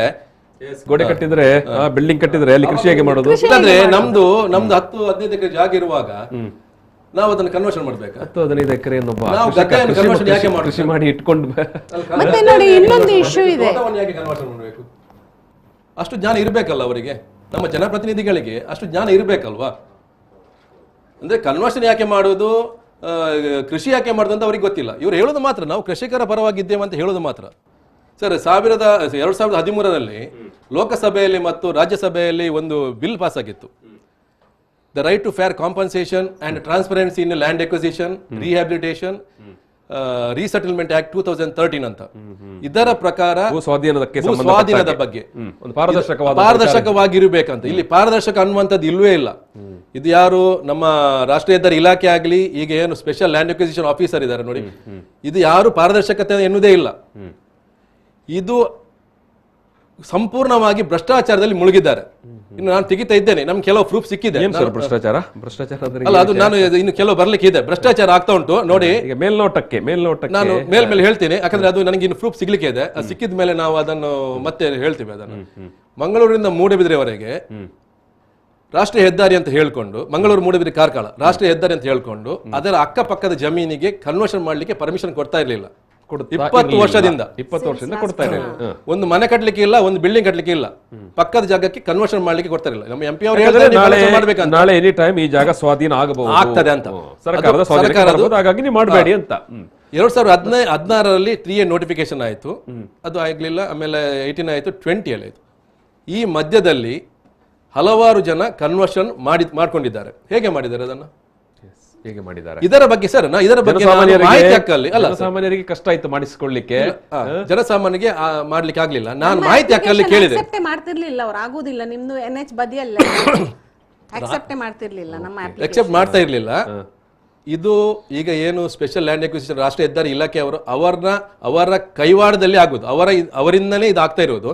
ನಾನು ಇದು ಮಾಹಿತಿ ಹಾಕಲ್ಲಿ ಕೇಳಿದೆ ಅವರಿಗೆ, ನಿಮ್ಮ ನೋಟಿಫಿಕೇಶನ್ ಆದ್ಮೇಲೆ ಎಷ್ಟು ಜನ ಕನ್ವರ್ಷನ್ ಮಾಡಿದ್ದಾರೆ ಅಂತ. ನಮ್ಮ ಇಲಾಖೆಯಲ್ಲಿ ಲಭ್ಯವಿಲ್ಲ ಅಂತ ನನಗೆ ಉತ್ತರ ಬಂತು. ಇದರ ಅರ್ಥ ಏನು ಸರ್? ಯಾವ ಇಲಾಖೆಯಿಂದ? NH ರಾಷ್ಟ್ರೀಯ ಹೆದ್ದಾರಿ ಇಲಾಖೆ ಅವರಿಂದ, ಇನ್ನು ಅಂದ್ರೆ ಈಗ ಸ್ಪೆಷಲ್ ಲ್ಯಾಂಡ್ ಎಕ್ವಿಸಿಷನ್ ಆಫೀಸರ್ ಅವರ ಇಲಾಖೆಯಿಂದ, ಭೂಸ್ವಾಧೀನ ಇಲಾಖೆಯಿಂದ ಅವರಿಂದ ನಮ್ಮ ಕಚೇರಿಯಲ್ಲಿ ಮಾಹಿತಿ ಲಭ್ಯವಿಲ್ಲ ಅಂತ. ಇದರ ಅರ್ಥ ಏನು ಸರ್? ಅಂದ್ರೆ ಇವರ ಏನು ಮೋಸ ಮಾಡಿದ್ದಾರೆ, ಏನು ಆಗಿದೆ ಅಂತ ಇವರಿಗೆ ಗೊತ್ತಿಲ್ಲ ಅಂದ್ರೆ ಇದರ ಅರ್ಥ ಏನು? ಅದಕ್ಕೆ ಹೇಳಿದ್ ನಾನು, ನನಗೆ ಇನ್ನು ಕೆಲವು ಪ್ರೂಫ್ ಸಿಗ್ಲಿಕ್ಕೆ ಇದೆ, ಕೆಲವರು ನಮ್ಗೆ ಇನ್ನು ಹೇಳ್ತಾ ಇದ್ದಾರೆ. ಅದು ಆದ್ಮೇಲೆ ನಾವು ತೋರಿಸ್ಕೊಡ್ತೇವೆ ಎಲ್ಲೆಲ್ಲ ಏನಾಗಿದೆ ಅಂತ. ನಮ್ಗೆಲ್ಲ ಗೊತ್ತುಂಟು ಅದು, ಎಷ್ಟು ಜನ ಮಾಡಿದ್ದಾರೆ ಅಲ್ಲ, ಏನು ಎಷ್ಟು ಕೇಳಿದ್ದಾರೆ ಎಲ್ಲ ನಮ್ಮ ಹತ್ರ ಇದೆ. ಈಗ ನಾನು ಮುಂದಿನ ವಿಚಾರಕ್ಕೆ ಬರುವಂತದ್ದು. ಇದರ ಜೊತೆಗೇನೆ ಈಗ ಈ ಹೆದ್ದಾರಿ ಮಂಗಳೂರು ಟು ಕಾರ್ಕಳ, ಈಗ ಮಂಗಳೂರು ಅಂತ ಹೇಳಿದ್ರೆ ನಾವು ನಮ್ಮ ಬಿಕ್ಕರಕಟ್ಟೆಯಿಂದ ಆರಂಭಿಸಬಹುದೇನು? ಈಗ ಆ ಬಿಕ್ಕರಕಟ್ಟೆ ಪಾಯಿಂಟಿನಿಂದ ಅಥವಾ ಮಂಗಳೂರು ಪಾಯಿಂಟಿಂದ ಕುಲಶೇಖರ ಅಲ್ಲಿಂದ ಈ ಕಾರ್ಕಳ ತನಕದ ವ್ಯಾಪ್ತಿಯಲ್ಲಿ ಎಲ್ಲಾ ಕಡೆಗೂ ಒಂದೇ ತರದ ರೇಟಾ? ಇಲ್ಲ ಸರ್, ಅದು ಪ್ರತಿ ಗ್ರಾಮಕ್ಕೆ ಬೇರೆ ಬೇರೆ ಇದೆ. ಅದು ಏನಂದ್ರೆ ಈಗ ಆಕ್ಟ್ ಪ್ರಕಾರ, ನಾನು ಹೇಳಿದಲ್ವ, act right to fair compensation act ಪ್ರಕಾರ ಅದರಲ್ಲಿ ನಗರಪಾಲಿಕೆ ವ್ಯಾಪ್ತಿಯಲ್ಲಿ ಒಂದು ದರ. ಅದು ಏನಂದ್ರೆ ಪ್ರತಿ ಗ್ರಾಮದಲ್ಲಿ, ಪಟ್ಟಣ ಸಭೆ, ಗ್ರಾಮ ಪಂಚಾಯತ್ ವ್ಯಾಪ್ತಿಯಲ್ಲಿ ಪ್ರತಿ ಗ್ರಾಮ ಅಂದ್ರೆ ಗ್ರಾಮದಿಂದ ಗ್ರಾಮಕ್ಕೆ ವೇರಿಯೇಷನ್ ಬೇರೆ ಬೇರೆ ಇದೆ. ಒಂದು ಪ್ರತಿ ಗ್ರಾಮದಲ್ಲಿ ನೋಟಿಫಿಕೇಶನ್ ಆದ 3 ವರ್ಷದ ಹಿಂದಿನ ಅಂಕಿಅಂಶವನ್ನು ಅವರು ಉಪನಂದನಾಧಿಕಾರಿ ಅಂದ್ರೆ ಸಬ್ ರಿಜಿಸ್ಟರ್ ಆಫೀಸ್ ಇಂದ ತಗೊಳ್ಬೇಕು. ಅವರು ಎಷ್ಟು ಸೇಲ್ ಆಗಿದೆ ಅಂತ, ಎಷ್ಟು ಡಾಕ್ಯುಮೆಂಟ್ ಅದನ್ನೆಲ್ಲ ತೆಗಿತಾರೆ. ಅದರಲ್ಲಿ ಟಾಪ್ 50% ಇಟ್ಕೊಳ್ಬೇಕು ಅವರು. ಅದರದ್ದು ಎವರೇಜ್ ತೆಗಿಬೇಕು. ಅದರಲ್ಲೂ ಮೋಸ ಮಾಡ್ತಾ ಇದ್ದಾರೆ ನಮ್ಗೆ. ಎವರೇಜ್ ಅಲ್ಲಿ ಕೂಡ ಇವರು ಅದು ಸಿಂಪಲ್ ಎವರೇಜ್ ಮೆಥಡ್ ಯೂಸ್ ಮಾಡ್ತಾ ಇರಲಿಲ್ಲ, ಇವರು ವೇಟೆಡ್ ಎವರೇಜ್ ಮೆಥಡ್ ಯೂಸ್ ಮಾಡ್ತಿದ್ದಾರೆ. ಅದರಲ್ಲೂ ನಮಗೆ ಕಡಿಮೆ ಮಾಡ್ತಾ ಇದ್ದಾರೆ. ಅದು ಕೂಡ 12.5 ಸೆಂಟ್ಸ್ ಗಿಂತ ಕಡಿಮೆ ಲ್ಯಾಂಡ್ ನದು ಟ್ರಾನ್ಸಾಕ್ಷನ್ಸ್ ತೆಗೆದುಕೊಳ್ತಿಲ್ಲ. ಈಗ 12 ಸೆಂಟ್ಸ್ ನ ವ್ಯಾಪ್ತಿ ಒಳಗಡೆ ನೀವು ಹೇಳಿದ ಪ್ರಕಾರ ಇದು ಕನ್ಸಿಡರ್ ಮಾಡ್ತಾನೆ. ಈಗ 3 ವರ್ಷದ ಎವರೇಜ್ ತೆಗಿಬೇಕು ಸರ್. ಈಗ ಎವರೇಜ್ ತೆಗೆಯುವಾಗ 12.5 ಸೆಂಟ್ಸ್ ಬಿಟ್ಟು, ಅಂದ್ರೆ ನಮ್ಮ ಗ್ರಾಮೀಣ ಭಾಗದಲ್ಲಿ 12.5 ಸೆಂಟ್ಸ್ ಬಿಟ್ಟು ಎವರೇಜ್ ತೆಗೆದ್ರು, ಪಟ್ಟಣ ಜಾಗದಲ್ಲಿ 20 ಸೆಂಟ್ಸ್ ಬಿಟ್ಟು ಎವರೇಜ್ ತೆಗೆದ್ರು. ಅಂದ್ರೆ ಆ 3 ವರ್ಷದ ಎವರೇಜ್ ತೆಗಿಬೇಕಲ್ವಾ ಟಾಪ್ 50. ಅವಾಗ ಏನಾಯ್ತಂದ್ರೆ ಈಗ ಕಡಿಮೆ ಜಾಗವನ್ನು ಮಾತ್ರ ಎಲ್ಲರೂ ಅಂದ್ರೆ ಸ್ವಲ್ಪ ರೇಟ್ ಜಾಸ್ತಿಯಲ್ಲಿ ತಗೊಳ್ಳೋದು. ಅವರು ದೊಡ್ಡ ಜಾಗವನ್ನು ಅಲ್ಲಿ ಎಷ್ಟು ಸ್ಟಾಂಪ್ ಡ್ಯೂಟಿ ಎಷ್ಟು ಉಂಟು ಅಷ್ಟೇ ಕಟ್ತಾ ಇದ್ದಾರೆ, ಅದರಲ್ಲಿ ತಗೊಳ್ತಾರೆ. ಇದರ ಬಗ್ಗೆ DC ಅವ್ರು ಲೆಟರ್ ಕೊಟ್ಟರು, ನೀವು ಆತರ ಮಾಡಬೇಡಿ ಅಂತ.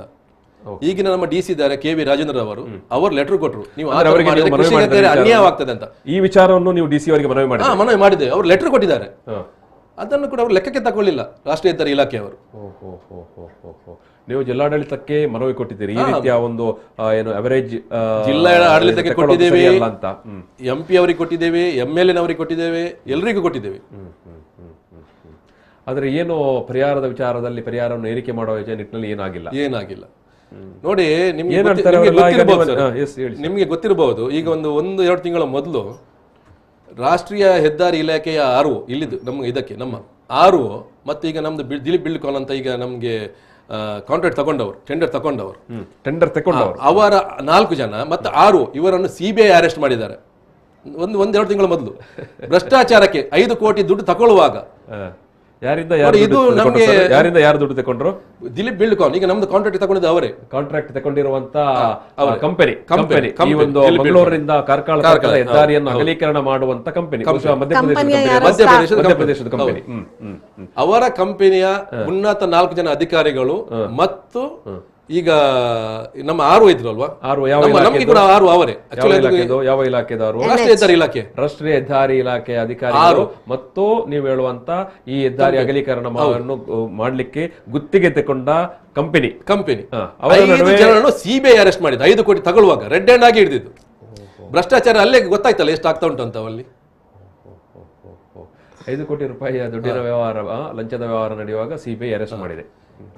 ಎಸ್, ಇನ್ನು ಇದರ ಆಚೆಗೆ ನಾವು ಏನು ಹೇಳೋದು ಸರ್? ಏನು ಕೇಳೋದು? ಯಾರನ್ನು ಕೇಳೋದು? ನಾವು ನಮ್ಮ ಜನಪ್ರತಿನಿಧಿಗಳು ಕೇಳಬೇಕು. ನಾವು ಜನಪ್ರತಿನಿಧಿಗಳು, ನಮ್ದು ಜನಪ್ರತಿನಿಧಿಗಳ ಅಥವಾ ಹೆದ್ದಾರಿ ಇಲಾಖೆಯ ಪ್ರತಿನಿಧಿಗಳಂತ ನಮ್ಗೆ ಗೊತ್ತಾಗ್ತಾ ಇಲ್ಲ. ಅವರು ಹೆದ್ದಾರಿ ಇಲಾಖೆಯ ಪ್ರತಿನಿಧಿಗಳ ಅವರ ಪ್ರತಿನಿಧಿಗಳಂತ ನಮ್ಗೆ ಗೊತ್ತು. ನಮ್ಮ ಇಷ್ಟರವರೆಗೆ ನಮ್ಮ ಜೊತೆ ಒಂದು ಮೀಟಿಂಗ್ ಮಾಡಿಲ್ಲ. ಮಾರ್ಚ್ 1 ನಮ್ಮ ಒತ್ತಾಯಕ್ಕೆ ಒಂದು ಮೀಟಿಂಗ್ ಮಾಡಿದ್ರು ಬಿಟ್ರೆ, ಆಮೇಲೆ ರಾಷ್ಟ್ರೀಯ ಹೆದ್ದಾರಿ ಇಲಾಖೆ ಅವ್ರ ಜೊತೆ ಒಂದು 10-15 ಬಾರಿ ಮೀಟಿಂಗ್ ಮಾಡಿದ್ರು. ಅವರಿಗೆ ನಾವು ಬೇಡ, ಭೂಮಿ ಕಳ್ಕೊಳ್ಳುವವರು ಬೇಕಾಗಿಲ್ಲ, ಟೆಂಡರ್ ಆದವರು ಬೇಕು, ಭೂಮಿಯನ್ನು ಕಳ್ಕೊಳ್ಳುವವರು ಬೇಕಾಗಿಲ್ಲ. ಟೆಂಡರ್ 1 ಸೆನ್ಸ್ ಕೂಡ ಜಾಗ ಸ್ವಾಧೀನಗೊಳ್ಳುವ ಮೊದಲೇ ಟೆಂಡರ್ ಕೊಟ್ಟಾಗಿದೆ 1150 ಕೋಟಿ ರೂಪಾಯಿಗೆ. 1150 ರೂಪಾಯಿಗೆ 150 ಕೋಟಿ ರೂಪಾಯಿಗೆ ಟೆಂಡರ್ ಕೊಟ್ಟಾಗಿದೆ. ಭೂಮಿ ಸ್ವಾಧೀನ ಆಗುವ ಮೊದಲೇ 1 ಸೆನ್ಸ್ ಕೂಡ ಆಗ್ಲಿಲ್ಲ. ಹೌದಾ? ಈಗ ಮಂಗಳೂರಿನಿಂದ ಕಾರ್ಕಳ ತನಕ ಅಂದಾಜು ಒಂದು ಎಷ್ಟು, ಈಗ ಮೊನ್ನೆ ಏನೋ ನಮ್ಮ ಸಂಸದರು ಹೇಳಿದ ಹಾಗೆ ಕೂಡ ಮತ್ತೆ ಉಳಿದ ಜನಪ್ರತಿನಿಧಿಗಳು ಹೇಳೋ ಪ್ರಕಾರ 65% ಜಾಗ ನಾವು ಸ್ವಾಧೀನ ಮಾಡಿಕೊಂಡು ಆಯ್ತು ಅಂತ. ಏನ್ ಹೇಳ್ತೀರಿ? ಅದಕ್ಕಿಂತ ಮೊದಲು ಹೇಳಿದ್ರು ಏನು, 2019 ನಿಮ್ಗೆ ಗೊತ್ತಿರ್ಬೋದು, 2018ರಲ್ಲಿ ಹೇಳಿದ್ರು ನಾವು ಮುಲ್ಕಿ, ಕಟೀಲು, ಕೈಕಂಬ ಆಮೇಲೆ ಪೊಳಲಿಯಾಗಿ BC ರೋಡಿಗೆ ಚತುಷ್ಪಥ ಹೆದ್ದಾರಿಯನ್ನು ಮಾಡ್ತೇವೆ ಅಂತ ಹೇಳಿದ್ರು. ಅದು 19ಕ್ಕೆ ಪ್ರಾರಂಭ ಮಾಡ್ತೇವೆ, 21ಕ್ಕೆ 22ಕ್ಕೆ ನಾವು ಬಿಟ್ಟು ಕೊಡ್ತೇವೆ ಅಂತ ಹೇಳಿದ್ದಾರೆ. ಏನಾದ್ರೂ ಆಗಿದೆ? ಅದು ರೋಡ್ ಆಗಿದೆ? ಏನಾದ್ರು ಡಾಮರ್ ಆದ್ರೆ ಆಗಿದೆ? ಒಂದು ಹೊಂಡಾದ್ರೂ ಮುಚ್ಚಿದಾರೆ? ಇಲ್ಲ. ಚತುಷ್ಪಥ ಮಾಡಿದೆ. ಇದು ಕೂಡ ಅಷ್ಟೇ, ಇದು ಕೂಡ ಹೇಳಿಕೆ ಕೊಡೋದು ಮಾತ್ರ. 17% ಸ್ವಾಧೀನ ಆಗಿದ್ದು ಅಷ್ಟೇ, ಕೇವಲ 17% ಕೃಷಿ ಭೂಮಿ ಸ್ವಾಧೀನ ಆಗಿದ್ದು. ಇವರು 65% ಕೃಷಿ ಭೂಮಿ ಸ್ವಾಧೀನ ಆಗಿದೆ ಅಂತ ಹೇಳ್ತಾ ಇದ್ದಾರೆ. ಸುಳ್ಳು ಮಾಹಿತಿ ಕೊಡ್ತಾ ಇದ್ದಾರೆ ಜನರಿಗೆ, ಅಂದ್ರೆ ಜನರ ದಿಕ್ಕು ತಪ್ಪಿಸ್ತಾ ಇದ್ದಾರೆ ಅವರು. ಅಂದ್ರೆ ಅಲ್ಲಿ ಭೂಮಿ ಸ್ವಾಧೀನ ಆಗಿಲ್ಲ, ಅಂದ್ರೆ ಕೃಷಿಕರ ಭೂಮಿ ಕೊಟ್ಟಿಲ್ಲ. ಅಂದ್ರೆ ಸ್ವಾಧೀನ ಆಗಿಲ್ಲ ಅಂತ ಹೇಳಿದ್ರೆ ನಾನು ಬ್ರಿಜೇಶ್ ಶೆಟ್ಟರೆ ಕೇಳುವಂಥದ್ದು, ಅಂದ್ರೆ ನೀವು ಕೃಷಿಕರುಗಳು ಹೇಗೆ ನೀವು ಸ್ವಾಧೀನಕ್ಕೆ, ಅಂದ್ರೆ ಅವ್ರ ಸ್ವಾಧೀನಕ್ಕೆ ಕೊಡದೆ ನಿಂತುಕೊಂಡಿದ್ದೀರಿ? ಅಂದ್ರೆ ನೀವು ಕೋರ್ಟಿಗೆ ಹೋಗಿದ್ದೀರಾ ಅಥವಾ ಏನ್ ಮಾಡಿದ್ದೀರಿ? ಸರ್, ನಾವು ಕೃಷಿ ಭೂಮಿಯವರು ಸುಮಾರು 90% ಕೃಷಿ ಭೂಮಿಯವರು, ಅಂದ್ರೆ 20 ಗ್ರಾಮ ಬರ್ತದೆ, ಅದರಲ್ಲಿ 2 ಗ್ರಾಮದ ಎವಾರ್ಡ್ ಆಗಲಿಲ್ಲ. 18 ಗ್ರಾಮದ ಸುಮಾರು 250 ಕೃಷಿಕರು, ಕೃಷಿ ಭೂಮಿ ಸಂತ್ರಸ್ತರು ಹೈಕೋರ್ಟಿಗೆ ಹೋಗಿದ್ದೇವೆ. ಹೈಕೋರ್ಟ್ ಅಲ್ಲಿ ತಡೆಯಾಜ್ಞೆ ತಗೊಂಡು ಬಂದಿದ್ದೇವೆ. ಈಗ ಸುಮಾರು 1 ವರ್ಷ ಆಗ್ತಾ ಬಂತು, ಒಂದು 10 ತಿಂಗಳು ಜಾಸ್ತಿ ಆಯ್ತು ಸ್ಟೇ ತಂದು. ಫಸ್ಟ್ ಸ್ಟೇ ತಂದು 10 ತಿಂಗಳು ಜಾಸ್ತಿ ಆಯ್ತು. ಇನ್ನು ಅವರು ಅದು ಏನೋ ಅದರ ಬಗ್ಗೆ ಏನಾಗಲಿಲ್ಲ, ಸ್ಟೇ ಅಲ್ಲೇ ಇದೆ ಇನ್ನು ಕೂಡ. ಸೊ ಹೈಕೋರ್ಟ್ ಇಂದ ನಿಮ್ಗೆ ಹಾಗಾದ್ರೆ ಸ್ಟೇ ಸಿಕ್ಕಿದೆ, ಹಾಗಾಗಿ ನೀವು ಭೂಮಿ ಕೊಟ್ಟಿಲ್ಲ? ನಾವು ಕೊಟ್ಟಿಲ್ಲ. ನಿಮ್ಮ ಹತ್ರ ಈ ಒಂದು ನೀವು ಯಾಕೆ ಕೋರ್ಟ್ಗೆ ಹೋಗಿದ್ದೀರಿ, ನಿಮ್ಮ ಅಹವಾಲು ಏನು, ನಿಮ್ಮ ಏನು ಕಷ್ಟ ಅಂತ ಯಾರಾದ್ರೂ ಬಂದ್ರು ಜಿಲ್ಲಾಡಳಿತವೋ ನಮ್ಮ ಜನಪ್ರತಿನಿಧಿಗಳು, ನೋಡಿ ನಾವು ಹೆದ್ದಾರಿಯನ್ನು ಸ್ವಲ್ಪ ಸ್ಪೀಡ್ ಅಪ್ ಆಗಿ ಮಾಡಬೇಕು, ನೀವೆಲ್ಲ ಕೋರ್ಟಿಗೆ ಹೋಗಿದ್ದೀರಲ್ಲ, ಬನ್ನಿ ಮಾತುಕತೆ ಮಾಡುವಂತ ಕರೆದ್ರ? ಮೇಡಮ್ ಯಾರು ಕೇಳಲಿಲ್ಲ. ಇಲ್ಲ ನೋಡಿ, ಈಗ 45 ಕಿಲೋಮೀಟರ್ ಸ್ಟ್ರೆಚ್ ನಲ್ಲಿ ಅರೌಂಡ್ 440 acres ಅವರಿಗೆ ಬೇಕೀಗ ರೋಡ್ ಮಾಡ್ಲಿಕ್ಕೆ. ಅದರಲ್ಲಿ ಸಾಧಾರಣ ಒಂದು 210 ಗವರ್ಮೆಂಟ್ ಲ್ಯಾಂಡ್, ಉಳಿದದ್ದು 225ರಿಂದ 230 ತನಕ ಪ್ರೈವೇಟ್ ಲ್ಯಾಂಡ್. ಆ ಪ್ರೈವೇಟ್ ಲ್ಯಾಂಡ್ ನಲ್ಲಿ ಈಗ ಆಲ್ಮೋಸ್ಟ್ 130 acres ತನಕ ಸ್ಟೇ ಅಲ್ಲಿ ಇದೆ. ಇನ್ನು 2 ಊರು ಪದವು ಮತ್ತೆ ಬಡಗು ಉಳಿಪಾಡಿಯದ್ದು ಬಾಕಿ ಇದೆ, ಅವರು ಸೇರಿದ್ರೆ ಇನ್ನು ಜಾಸ್ತಿ ಸ್ಟೇಗೆ ಬರ್ತದೆ. ಅವರು ಇಷ್ಟರ ತನಕ ಆ ಬಗ್ಗೆ ಏನು ವಿಷಯವೇ ಇಲ್ಲ. ಏಪ್ರಿಲ್ ಇದು ಕರಾವಳಿಯ ಬುದ್ಧಿವಂತರ ಜಿಲ್ಲೆಯ ಅವಸ್ಥೆ ಇದು. ಜನ ನೋಡ್ಬೇಕು, ಕೇಳಬೇಕು. ನೋಡಿ, ಕೃಷಿಕರು ಅವರ ಕಷ್ಟಕ್ಕಾಗಿ ಯಾಕಂದ್ರೆ ಭಿಕ್ಷೆಯ ಸ್ವರೂಪದ ಏನು ಪರಿಹಾರ ಕೊಟ್ಟು ಅವರಿಗೆ ಭೂಮಿ ಕೊಡಿ ಅಂತ ಕೇಳ್ತಾ ಇದ್ದಾರೆ. ಸ್ವಾಭಾವಿಕವಾಗಿ ಕೃಷಿಕರು ಕೋರ್ಟಿಗೆ ಹೋಗಿದ್ದಾರೆ. 1 ವರ್ಷದಿಂದ ಒಬ್ಬರೇ ಒಬ್ಬ ಜನಪ್ರತಿನಿಧಿ, ಒಬ್ಬರೇ ಒಬ್ಬ ಜಿಲ್ಲಾಡಳಿತದ ಪ್ರತಿನಿಧಿ ಬಂದು ಈ ಕೃಷಿಕರನ್ನು ಏನಿದು ತಕರಾರು, ಏನಾದರೂ ನಾವು ರಾಜ್ಯ ಪಂಚಾಯತಿಗೆ ಮಾಡ್ಲಿಕ್ಕೆ ಆಗತ್ತಾ, ನಾವು ಹೆದ್ದಾರಿಯನ್ನು ಸ್ವಲ್ಪ ಬೇಗ ಮಾಡುವಂತ ಯಾರೊಬ್ಬರು ಮಾತಾಡಿಲ್ಲ. ನಾವು ಇನ್ನೇನೋ ವಿಷಯಕ್ಕೆಲ್ಲ ಈ ಕರಾವಳಿಯಲ್ಲಿ ಕಲ್ಲು ಬಿಸಾಡ್ತೇವೆ, ಗಲಾಟೆ ಮಾಡಲಿಕ್ಕೆ ಹೋಗ್ತೇವೆ. ನಮ್ಮ ಅಭಿವೃದ್ಧಿ ಸಲುವಾಗ ಅಥವಾ ಈ ರೀತಿಯ ಒಂದು ಡೆವಲಪ್ಮೆಂಟ್ ವಿಚಾರಕ್ಕೆ ಬರುವಾಗ ನಮ್ಮ ಕತೆ ಇದು. ನಮ್ಮ ಜೊತೆಗೆ ಶಂಕರ್ ಅವರು ಮತ್ತೊಬ್ಬರು ಸಂತ್ರಸ್ತರು ನೇರವಾದ ಏನು ಸಂಪರ್ಕದಲ್ಲಿ. ಸರ್ ನಮಸ್ತೆ ಸರ್. ಹಲೋ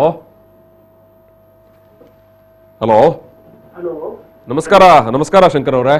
ನಮಸ್ಕಾರ ಹೇಳಿ. ನಿಮ್ಮ ಜಮೀನು ಎಲ್ಲಿ ಬರುತ್ತೆ? ನಂದು ಆಕ್ಚುಲಿ ಬಡಗ ಎಡಪಾದನಲ್ಲಿ ಉಂಟು.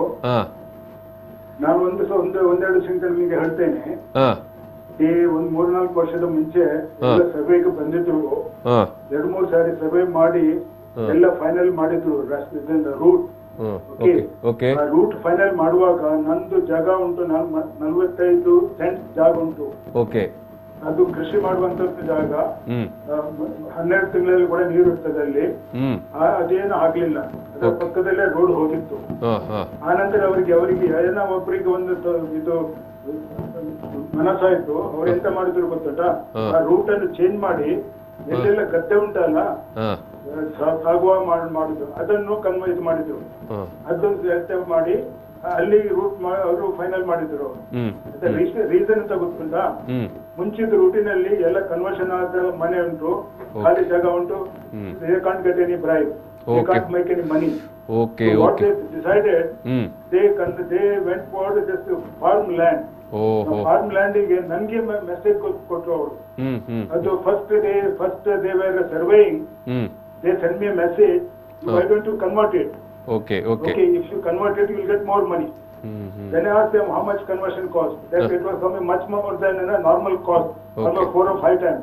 I said I will not convert it, because I may convert it, I will get money. What about others? Yes, exactly. ಈಗ ಶಂಕರ್ ಅವರೇ, ನಿಮಗೆ ಈ ರೀತಿಯ ಸಲ ಒಂದು ನಿಮಿಷ ಒನ್ ಸೆಕೆಂಡ್ ನಾನು ಕೇಳಿದಿಲ್ಲ ನಿಮ್ದು ಕೇಳಿಸ್ತಾ ಉಂಟು, ನಮಗೆ ಕೇಳಿಸ್ತಾ ಇದೆ. ಒಂದು ನಿಮಿಷ. Hello See, I am giving you background. Okay. Hello. Yes, tell me, sir. Tell me. ಗೊತ್ತಾಯ್ತು sir, they were just forcing us to convert it. I refused because I didn't want to pay 4 times more. Okay. Also other farmers, they are not able to convert it. Okay. The result ಅಂತ ಗೊತ್ತುಂಟಾ, rate ಒಂದಮ್ ಕನ್ ಮಾಡಿದ್ರು. Conversion ಗಿಂತ 1/10 of the rate they are giving me.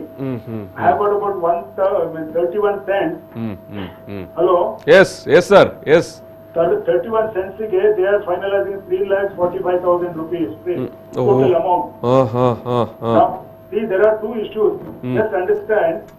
One is selling and buying. ಹೌದು. See, we farmers, we are not willing to sell. We don't want to sell. Yes. ಹೌದು. Because they want to buy. If they want to buy, they have to give a my rate, no? Yes, exactly. They say some rate, about 50 years before, some rate was that they want to force it on us. It's not fair. Yes. They are buying it, they are not selling it. Okay, if I have to sell, if I want the money, if I have to sell, that's a different thing. Yes. It's a universal law, universal rule. Yes. It is not that we buy, we are selling it, they want to buy it. If they want to buy it, they have to pay the actual rate. Yes. Now suppose this thing is their land is there, it's a farming land. Yes. ಅದರ ಪಕ್ಕದಲ್ಲಿ ಒಂದು dry land ಉಂಟು, ಅಲ್ಲಿ ಏನೂ ಇಲ್ಲ, ಕಟ್ಟಡ ಕೂಡ ಇಲ್ಲ, ಏನಿಲ್ಲ, ಮರುಭೂಮಿ ಅಂತ ಹೇಳ್ತಾರೆ. ಓಕೆ, ಅದನ್ನು ಜಸ್ಟ್ ಒಂದು ಪೇಪರ್ ನಲ್ಲಿ ಸೈನ್ ಮಾಡಿ ಕನ್ವರ್ಷನ್ ಮಾಡ್ತಾರೆ. Only paper, no building is there, but they get 10 times of my rate. What are the fooling? Whom are they fooling? Just because they know English, and this villagers, they don't know English, that's what they are trying to say. There is nobody to control these people. NHI officers, the way they are talking as a fool, like because villagers means they don't fight. ಒಂದು ಖಂಡಿತ ಬಡವರನ್ನು ಕೃಷಿಕರನ್ನು ಮೋಸ ಮಾಡುವಂತ ವ್ಯವಸ್ಥೆ. ಗೊತ್ತಾಯ್ತಾ ನಿಮ್ಗೆ? Yes sir, ಗೊತ್ತಾಯ್ತು. You can understand, Mala. Yes, exactly. See the way it is not once and everywhere. They are going and talking people. They are threatening. How they threaten? ನಿಮ್ಗೆ ತೊಂದರೆ ಆಗ್ತದೆ. Politely they are saying, if you don't give it, ನಿಮ್ಗೆ ತೊಂದರೆ ಆಗುತ್ತದೆ. ಹಾಗೆ threaten ಕೊಡ್ತಾರೆ ಅವರು. ಕೊಟ್ಟಿದ್ದಾರೆ. ಓಕೆ. ಕೆಲವೆಲ್ಲ ಸಣ್ಣ ಸಣ್ಣ ಅಂಗಡಿ ಇದ್ದಾರಲ್ಲ, ಅವರಿಗೆ ಹಣ ಬೇಕಿತ್ತು. ಅವರು ಸ್ವಲ್ಪ ಹಣ ಅವರು ಫೋರ್ಸ್ ಮಾಡಿ ಅವರಿಂದ ಹಣ ತೆಗೆದುಕೊಂಡಿದ್ದಾರೆ. ಇಂಥ ಅವಸ್ಥೆ ನಡೀತದೆ ಅವರಿಂದ. ಈ MLA MP ಅವರಂತೆ ಎಂತ ಹಣದಿಂದ ಮಂಡ್ಯ ಉಂಟು ಅವರಿಗೆ ಅವರು ಹೆಲ್ಪ್ ಮಾಡೋದಿಲ್ಲ.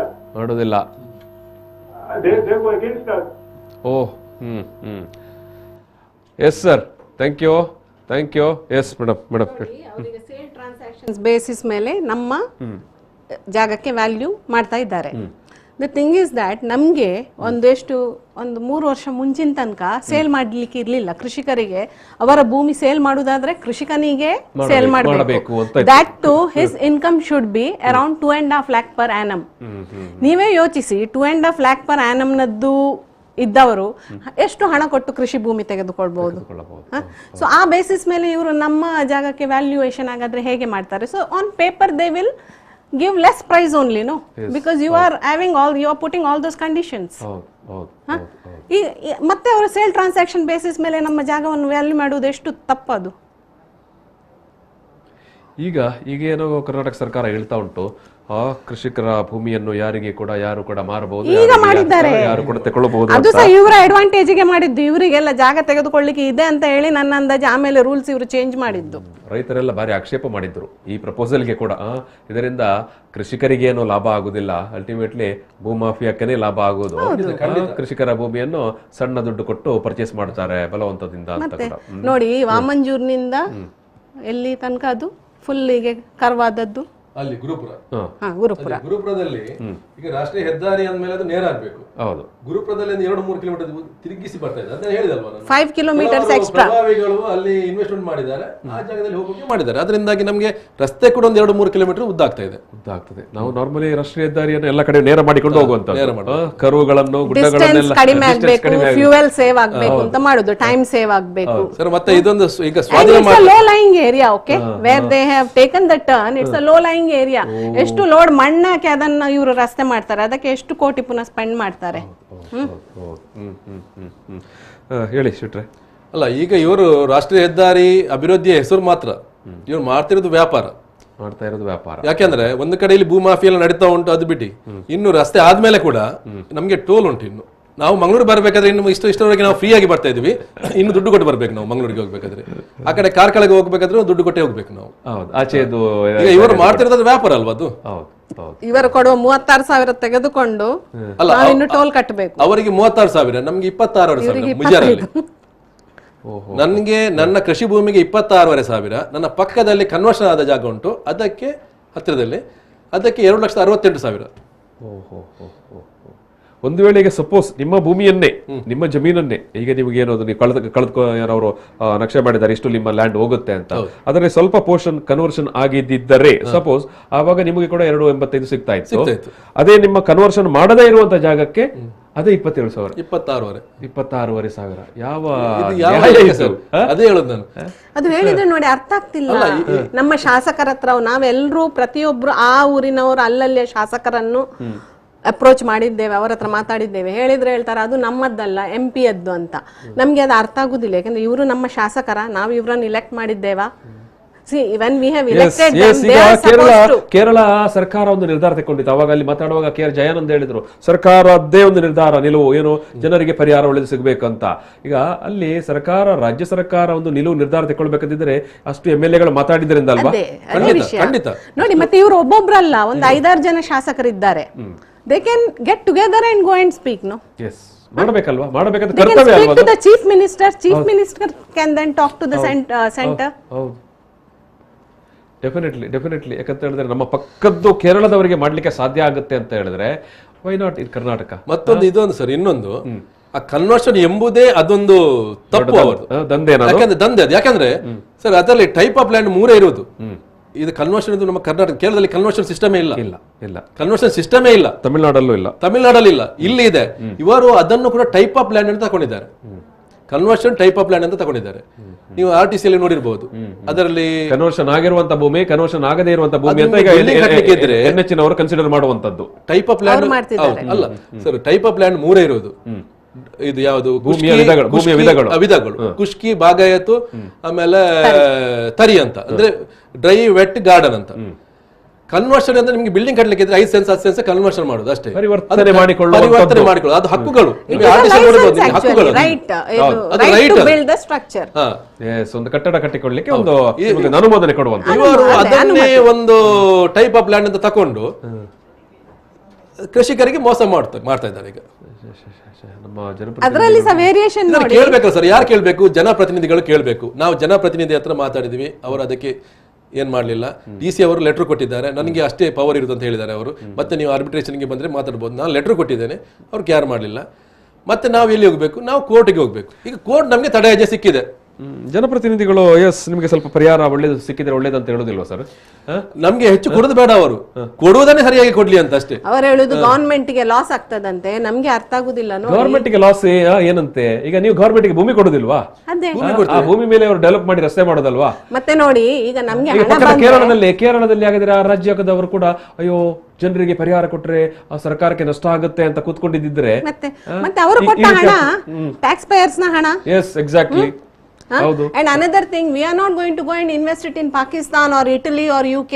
We are going to invest it here only, in India or in Karnataka most probably, right? So idu place develop ಆದ್ರೆ ಅವರಿಗೂ ಒಳ್ಳೇದೇ ಅಲ್ಲ. ಮತ್ತೆ ಭೂಮಿ ಕೊಟ್ಟವರು ಕೂಡ ಬದುಕಬೇಕಲ್ಲ ಮೇಡಮ್. ಮತ್ತೆ ಈಗ ಯಾರಿಗಾದ್ರೂ ಅರ್ಧ ಎಕರೆ 1 ಎಕರೆ ಅಥವಾ ಮೇಲ್ಗಡೆ ಜಾಗ ಇದ್ದವನಿಗೆ ಓಕೆ.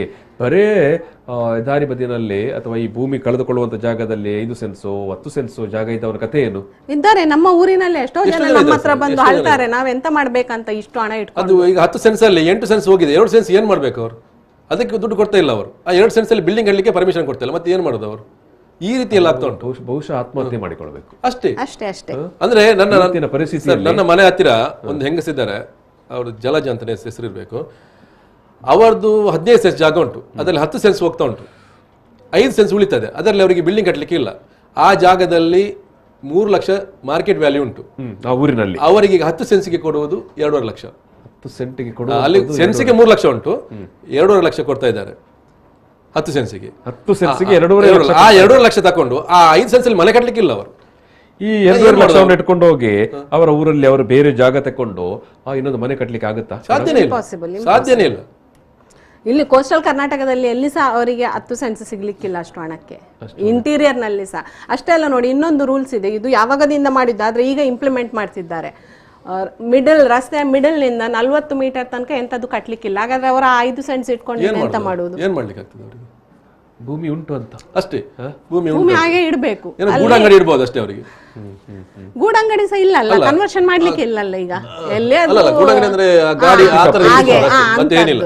ಆದ್ರೂ ಉಳ್ಕೊಳ್ಳಿಕ್ಕೆ ಒಂದು ಮನೆ ಬೇಕಲ್ಲ ಸರ್? ಅದೇ ಹೇಳುದು, ಹೇಗೆ ಅವರು ತಗೊಳ್ಳೋದು ಅದನ್ನು ಆ ಜಾಗದಲ್ಲಿ ಆ ರೇಟಲ್ಲಿ? ಇದು ನಮ್ಮ ಕರಾವಳಿಯ ಪರಿಸ್ಥಿತಿ, ಆ ಬುದ್ಧಿವಂತರ ಜಿಲ್ಲೆಯಲ್ಲಿ ನಡೀತಾ ಇರುವಂಥ ಪರಿಸ್ಥಿತಿ ಇದು. ಇದರ ಬಗ್ಗೆ ನಮ್ಮ ಜನರು ಮಾತಾಡೋದಿಲ್ಲ, ಜನಪ್ರತಿನಿಧಿಗಳು ಮಾತಾಡೋದಿಲ್ಲ. ಏನೋ 4 ಮಂದಿ ಹೋರಾಟಗಾರರು ಬಂದು ನಿಂತು ಮಾತಾಡ್ತಾ ಇದ್ದಾರೆ. ಜಿಲ್ಲಾಧಿಕಾರಿಗಳ ಕಚೇರಿಗೆ ಹೋಗ್ತಾರೆ, MP MLAಗಳ ಕಚೇರಿಗೆ ಅಲೆದಾಡ್ತಾ ಇದ್ದಾರೆ. ಇಂಥ ಒಂದು ಕ್ಲಿಷ್ಟವಾದಂಥ ಮತ್ತು ಅಮಾನವೀಯವಾದಂಥ ಸಮಸ್ಯೆ ಇದು ಖಂಡಿತ. ಒಬ್ಬ ಬರೇ 10 ಸೆಂಟ್ ಭೂಮಿ ಇದ್ದವನು, 10 ಸೆನ್ಸ್ ಭೂಮಿ ಇದ್ದವನು, ಅವನು 10 ಸೆನ್ಸನ್ನು ಕೂಡ ಅವ್ರು ಕಳ್ಕೊಳ್ತಾನೆ ಅಂತ ಹೇಳಿದ್ರೆ 2.5 ಲಕ್ಷ ಟೋಟಲ್ ಸಿಗಬಹುದಾದ ಪರಿಹಾರ, ಅಥವಾ 3 ಲಕ್ಷ ಪರಿಹಾರ ಸಿಗಬಹುದು. 3 ಲಕ್ಷದಲ್ಲಿ ಆತ ಇನ್ನೊಂದು ಜಾಗ ಖರೀದಿ ಮಾಡೋದು, ಆತ ಇನ್ನೊಂದು ಮನೆ ಮಾಡೋದು ಸಾಧ್ಯವಾ? ಇಂಪಾಸಿಬಲ್. ಇಂಥ ಪರಿಸ್ಥಿತಿ ನಿಜಕ್ಕಿದು ಅಮಾನವೀಯವಾದಂಥ ವ್ಯವಸ್ಥೆ ಅಲ್ವಾ? ಖಂಡಿತ ಸರ್. ಈಗ ನೀವು ಪರಿಹಾರ ಅಂತ ಯಾಕೆ ಕೊಡೋದು? ಫಸ್ಟ್ ಆಫ್ ಆಲ್ ಒಂದು ಪರಿಹಾರ ಅಂತ ಯಾಕೆ ನಾವು ಕೊಡೋದು? ಅವು ಬಹುಶಃ ಪರಿಹಾರ ಕೊಡ್ತಿರೋದು ನಮ್ಗೆ ಇನ್ನು ಟೋಲ್ ಗೇಟ್ ಕಟ್ಲಿಕ್ಕೆ ಉಂಟಲ್ಲ, ಅಷ್ಟಕ್ಕೆ ಅದಕ್ಕಾಗಿರ್ಬೋದು. ಟೋಲ್ ಗೇಟ್ ಅಲ್ಲಿ ದುಡ್ಡು ಕೊಡ್ಬೇಕಲ್ಲ, ಆಚೆ ಹೋಗುವಾಗ ಈಚೆ ಹೋಗುವಾಗ, ಅದಕ್ಕೆ ಕೊಡ್ತಾ ಇದ್ದಾರೆ. ಬೀದಿಯಲ್ಲಿ ಬದುಕಿ ಅಂತ ಅಷ್ಟೇ, ನೀವು ಬೀದಿಯಲ್ಲಿ ಇರಿ ಅಂತ ಅಷ್ಟೇ. ಬೀದಿಗೆ ಯಾಕೆ ಅಂದ್ರೆ ಭೂಮಿ ಕೊಡುವವರನ್ನು ಇವರು ಬೀದಿಗೆ ಹಾಕುವ ಪ್ಲಾನ್ ಮಾಡ್ತಿದ್ದಾರೆ ಅಷ್ಟೇ. ಭೂಮಿ ಕೊಡುವವನು ಬೀದಿ ಪಾಲಾಗಬೇಕು ಅಂತ ಕೃಷಿಕನದ್ದು ಕತೆ ಆಗಿದ್ರೆ ಅಷ್ಟೇ. ನಾವು ಇವ್ರು ಭಾಷಣ ಮಾತ್ರ ಮಾಡುದು, ಕೃಷಿಕರು ಕೃಷಿಕರು ಕೃಷಿ ದೇಶದ ಬೆನ್ನೆಲುಬು ಈ ರೀತಿ. ಆಕ್ಚುಲಿ ನೋಡಿ ಜನರು ಎಣಿಸ್ತಾರೆ, ಓ ರೈತರಿಗೆಲ್ಲ ತುಂಬಾ ಗವರ್ಮೆಂಟ್ ಎಲ್ಲ ಹೆಲ್ಪ್ ಮಾಡ್ತಿದೆ ಹಾಗೆ ಹೀಗೆ ಅಂತ. ಹೆಲ್ಪ್ ಮಾಡುವುದಂದ್ರೆ ಒಂದು ಇಲೆಕ್ಟ್ರಿಸಿಟಿಗೆ ಒಂದೆಲ್ಲ ಸ್ವಲ್ಪ ಹೆಲ್ಪ್ ಇದೆ, ಅದು ಬಿಟ್ರೆ ಮತ್ತೆ ಗೊಬ್ಬರ ಎಲ್ಲ ಕೊಡುವುದು ಚೀಪ್ ಕ್ವಾಲಿಟಿಯೇ.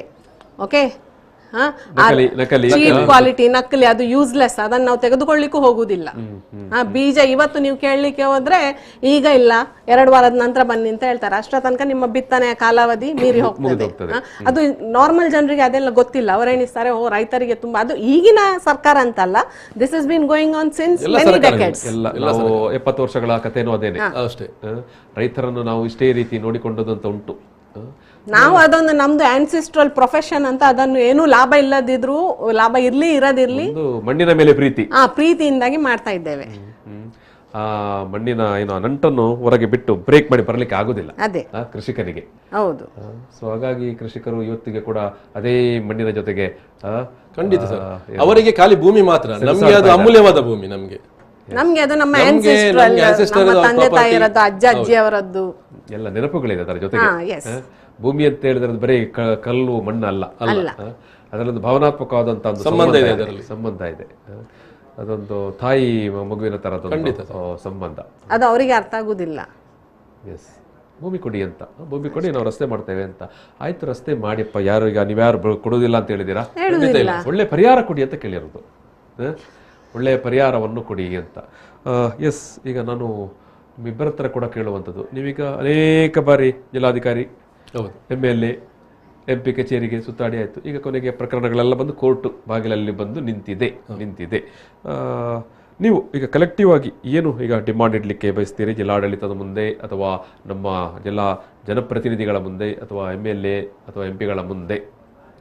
ನೀವು ಇಷ್ಟು ಜನ ಕೋರ್ಟಿಗೆ ಹೋಗಿದ್ದೀರಿ, ಏನೋ ಕೋರ್ಟ್ ನಿಮಗೆ ತಾತ್ಕಾಲಿಕವಾದ ಸ್ಟೇ ಕೊಟ್ಟಿದೆ, ಸ್ಟೇ ಮೀನ್ಸ್ ಅದು ತಾತ್ಕಾಲಿಕನೇ ಇಡೀ. ಏನು ನೀವು ಕೇಳಲಿಕ್ಕೆ ಬಯಸುವಂಥದ್ದು ಅಂತ ಸರ್ಕಾರದ ಮುಂದೆ ಅಥವಾ ಕರ್ನಾಟಕ ಸರ್ಕಾರದ ಮುಂದೆ? ನಾವು ಅವ್ರದ್ದು ಕೇಳುವುದನ್ನೇ ಬಿಟ್ಟಿದ್ದೇವೆ, ಕೇಳಿ ಸಾಕಾಯ್ತು ನಮಗೆ, ನಾವು ಅವ್ರ ಹತ್ರ ಮಾತಾಡಿ ಸಾಕಾಯ್ತು, ಅವ್ರು ಯೂಸ್ಲೆಸ್ ಅಂತ ಗೊತ್ತಾಯ್ತು. ಹಾಗೆ ನಾವು ಕೋರ್ಟಿಗೆ ಹೋಗಿದ್ದು, ಕೋರ್ಟಲ್ಲಿ ನಮಗೆ ನ್ಯಾಯ ಸಿಗ್ತದೆ ಅಂತ ನಂಬಿಕೆ ಉಂಟು, ಭರವಸೆ ಉಂಟು ನಮಗೆ. ಹಾಗಿದ್ರೆ ಇನ್ನು ನೀವು ಜನಪ್ರತಿನಿಧಿಗಳ ಜೊತೆಗೆ ಮಾತಾಡೋ ಅವಶ್ಯಕತೆ ಇಲ್ಲ, ಯಾಕಂದ್ರೆ ಕೋರ್ಟ್ 2 ವರ್ಷದಿಂದ ನಾವು ಅವರ ಹತ್ರ ಮಾತಾಡಿ ಹೇಳಿ ಸಾಕಾಯ್ತು. ಅದು ಹೇಳಿದಲ್ಲ, ನಾವು ನಮ್ಮ ಜೊತೆ ಮಾತಾಡಲಿಕ್ಕೆ ತಯಾರಿಲ್ಲ. ಅವರು ಗುತ್ತಿಗೆದಾರ ಹತ್ರ ಮಾತಾಡ್ತಾರೆ, ರಾಷ್ಟ್ರೀಯ ಹೆದ್ದಾರಿ ಇಲಾಖೆ ಅವ್ರ ಜೊತೆ ಮಾತಾಡ್ತಾರೆ. ನಾವು ಮಾತ್ರ ಹೇಳ್ತಾರೆ ನೀವು ಕೂಡ ಕನ್ವರ್ಷನ್ ಮಾಡ್ಬೇಕಂತ ಹೇಳ್ತಾರೆ. ಮತ್ತೆ ಏನ್ ಮಾತಾಡುದು ನಾವು ಅವ್ರ ಹತ್ರ? ಏನು ಸಲಹೆ ನೋಡಿ, ಉಡಾಪೆ ಸಲಹೆ, ನೀವು ಕನ್ವರ್ಷನ್ ಮಾಡಿ ಇಟ್ಕೊಳ್ಬೇಕಾಗಿತ್ತಂತ. ಆಯ್ತು, ಇನ್ನೊಂದಿದೆ NHAN ಅವರದ್ದು, ಅವರೊಂದು ತಪ್ಪಿನ ಮೇಲೆ ತಪ್ಪು ಮಾಡ್ತಾ ಇದ್ದಾರೆ, GST ಆಗ್ತಾ ಇದ್ದಾರೆ ಕಟ್ಟಡಗಳಿಗೆ. ನಮ್ಮದ್ರಲ್ಲಿ ಏನು ಕಟ್ಟಡ ಇಲ್ಲಲ್ಲ, ಕಟ್ಟಡಗಳಿಗೆ GST ಆಗ್ತಿದ್ದಾರೆ. Actually first of all GST demolish ಮಾಡೋ ಸ್ಟ್ರಕ್ಚರ್ಗೆ ಯಾತಕ್ಕೆ ಅಂತ ನಮ್ಗೆ ಅರ್ಥ ಆಗ್ತಿಲ್ಲ. ಏನು ಉತ್ಪಾದನೆ ಆಗುತ್ತೆ ಅಂತ ನೀವು GST ಹಾಕೋದು. GST ಹಾಕಿ ಪುನಃ ಅದರಲ್ಲಿ ಸಹ ನೋಡಿ, ಬೇರೆ ಎಲ್ಲ ಊರಿಗೆ 12% GST ಹಾಕಿದ್ದಾರೆ, ನಮ್ಮ ಬೆಳವಾಯಿ ಅವರಿಗೆ 24 ಹಾಕಿದ್ದಾರೆ. ನೀವು ಶ್ರೀಮಂತರಿರ್ಬೋದೇನು ಗೊತ್ತಿಲ್ಲ ನಮ್ಗೆ ಏನಂತ ಕೇಳಿದ್ರೆ ಹೇಳ್ತಾರೆ ಅದು ನಾವು ಸಣ್ಣ ಗ್ರಾಮ ಇದೆ ಈ ಕಾರ್ಕಳದ ಪಕ್ಕ, ಅದು ಭಾರಿ ಶ್ರೀಮಂತರ ಗ್ರಾಮ ಅಂತ ತಿಳ್ಕೊಂಡಿದ್ದಾರೆ ಏನು ಗೊತ್ತಿಲ್ಲ. 24% ಹಾಕಿದ್ದಾರೆ, ಅದೇನೋ ಅವರಿಗೆ ತಪ್ಪು ಮತ್ತೆ ತಿಳಿದು ಬಂತಂತೆ, ಉಳಿದವರಿಗೆ 24 ಹಾಕ್ಬೇಕಿತ್ತಂತೆ. ಆದ್ರೆ ನಮ್ಮ ಊರಿಗೆ ಬರೋ ತನಕ ಅವರಿಗೆ ಜ್ಞಾನೋದಯ ಆಯ್ತು, ಹಾಗೆ ಈಗ 24% ಆಗ್ತಾ ಇದ್ದಾರೆ. ನೋಡಿ, ಗುಡ್ವಿಲ್ ಕೊಡ್ತಾ ಇಲ್ಲ ಶಾಪ್ ಕೀಪರ್ಸ್ನವರಿಗೆ. 25-30 ವರ್ಷದಿಂದ ಬಿಸ್ನೆಸ್ ಸೆಟ್ ಆದದ್ದೊಂದು ಗುಡ್ವಿಲ್ ಇರ್ತದಲ್ಲ, ಇನ್ನು ಅವರು ಹೋಗಿ ಇನ್ನು ಎಲ್ಲಿಯೋ ಹೋಗಿ ಇವರು ಕೊಟ್ಟ ಹಣದಲ್ಲಿ ಎಲ್ಲಿಯೋ ಇನ್ನು ಶಾಪ್ ಮಾಡಿ, ಇವರನ್ನೆಲ್ಲರನ್ನು ನಿಮ್ಮ NHI ಏನು ಆಫೀಸರ್ಗಳಿದಾರಲ್ಲ ಅವ್ರಿಗೆ ತುಂಬಾ ದೂರ ಇಲ್ಲ, ತಲಪಾಡಿ ಗಡಿ ಇರುವುದು ಮಂಗಳೂರಿಂದ ಕೇವಲ 14 ಕಿಲೋಮೀಟರ್.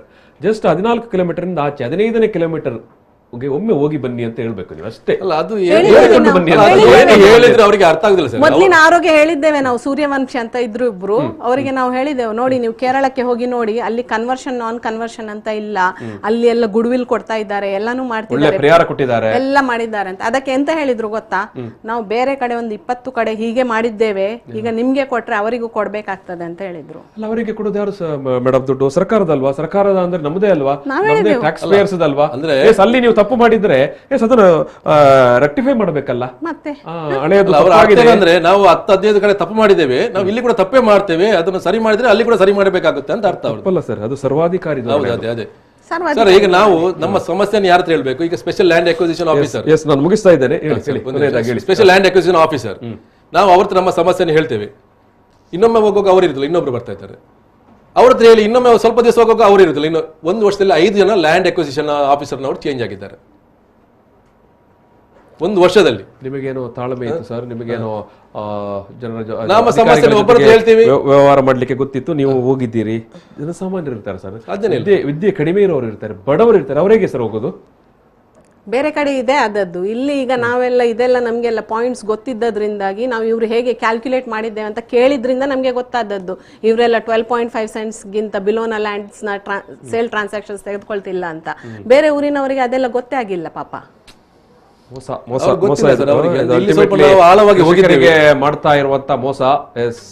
ಕೃಷಿಕರು ಹೇಳ್ತಾ ಇದ್ದಾರೆ, ಜನಪ್ರತಿನಿಧಿಗಳ ಜೊತೆಗೆ ಮಾತನಾಡಿ ಸುಸ್ತಾಗಿದ್ದೇವೆ, ಸಾಕಾಗಿದ್ದೇವೆ, ಎಲ್ಲಾದರೂ ನ್ಯಾಯ ಸಿಗುವುದಿದ್ದರೆ ಅದು ಕೋರ್ಟ್ನಿಂದ ಮಾತ್ರ, ನಾವು ಇನ್ನೂ ಮಾತನಾಡುವುದು ಕೋರ್ಟ್ನ ಜೊತೆಗೆ ಮಾತ್ರ ಅಂತ. ನಾನು ಈ ಒಂದು ಮಾತುಕತೆಯಲ್ಲಿ ಸಮಾಪನ ಮಾಡ್ತಾ ಇದ್ದೇನೆ. ಈ ಒಂದು ಮಾತುಕತೆಯಲ್ಲಿ ಭಾಗಿಯಾದಂಥ ಬ್ರಿಜೇಶ್ ಶೆಟ್ಟಿ ಅವರಿಗೆ ಪ್ರೀತಿಪೂರ್ವಕ ಧನ್ಯವಾದಗಳು ಸರ್. ಅದೇ ರೀತಿಯಾಗಿ ಡಾಕ್ಟರ್ ಪ್ರೇಮಲತಾ ಅವರಿಗೆ ಕೂಡ ಪ್ರೀತಿ ಧನ್ಯವಾದಗಳು ಮೇಡಮ್. ಕೃಷಿಕರಿಗೆ ಮಾಡ್ತಾ ಇರುವಂಥ ಹೆದ್ದಾರಿ ಮೋಸ ಇದು. ಹೆದ್ದಾರಿ ಇಲಾಖೆಯವರು ನಾವು ಭಿಕ್ಷೆ ಕೊಟ್ಟು ನಿಮ್ಮನ್ನು ಎಬ್ಬಿಸಬೇಕು ಅಂತ ತೀರ್ಮಾನಕ್ಕೆ ಬಂದಿದ್ದಾರೆ. ಖಂಡಿತವಾಗಿಯೂ ಜನರು ಸ್ವಲ್ಪ ಮಾತಾಡಬೇಕು, ಜನಪ್ರತಿನಿಧಿಗಳು ಮಾತಾಡಬೇಕು. ಪಾಪ ಅವರು ಸುಸ್ತಾಗಿದ್ದಾರೆ, ಕಷ್ಟಕ್ಕೊಳಗಾಗಿದ್ದಾರೆ, ನೋವಿನಲ್ಲಿದ್ದಾರೆ. ನೀವು ಏನೋ ನಿಮಗೆ ಮಾಹಿತಿಗಳಿಲ್ಲ ಅಂತ ಹೇಳಿದ್ರೆ ನಾನು ಮತ್ತೊಮ್ಮೆ ರಿಪೀಟ್ ಮಾಡುವಂಥದ್ದು, ತಲಪಾಡಿಯ ಗೇಟ್ ಒಮ್ಮೆ ದಾಟಿ ಕಾಸರಗೋಡು ತನಕ ಹೋಗಿ ಬನ್ನಿ. Thank you.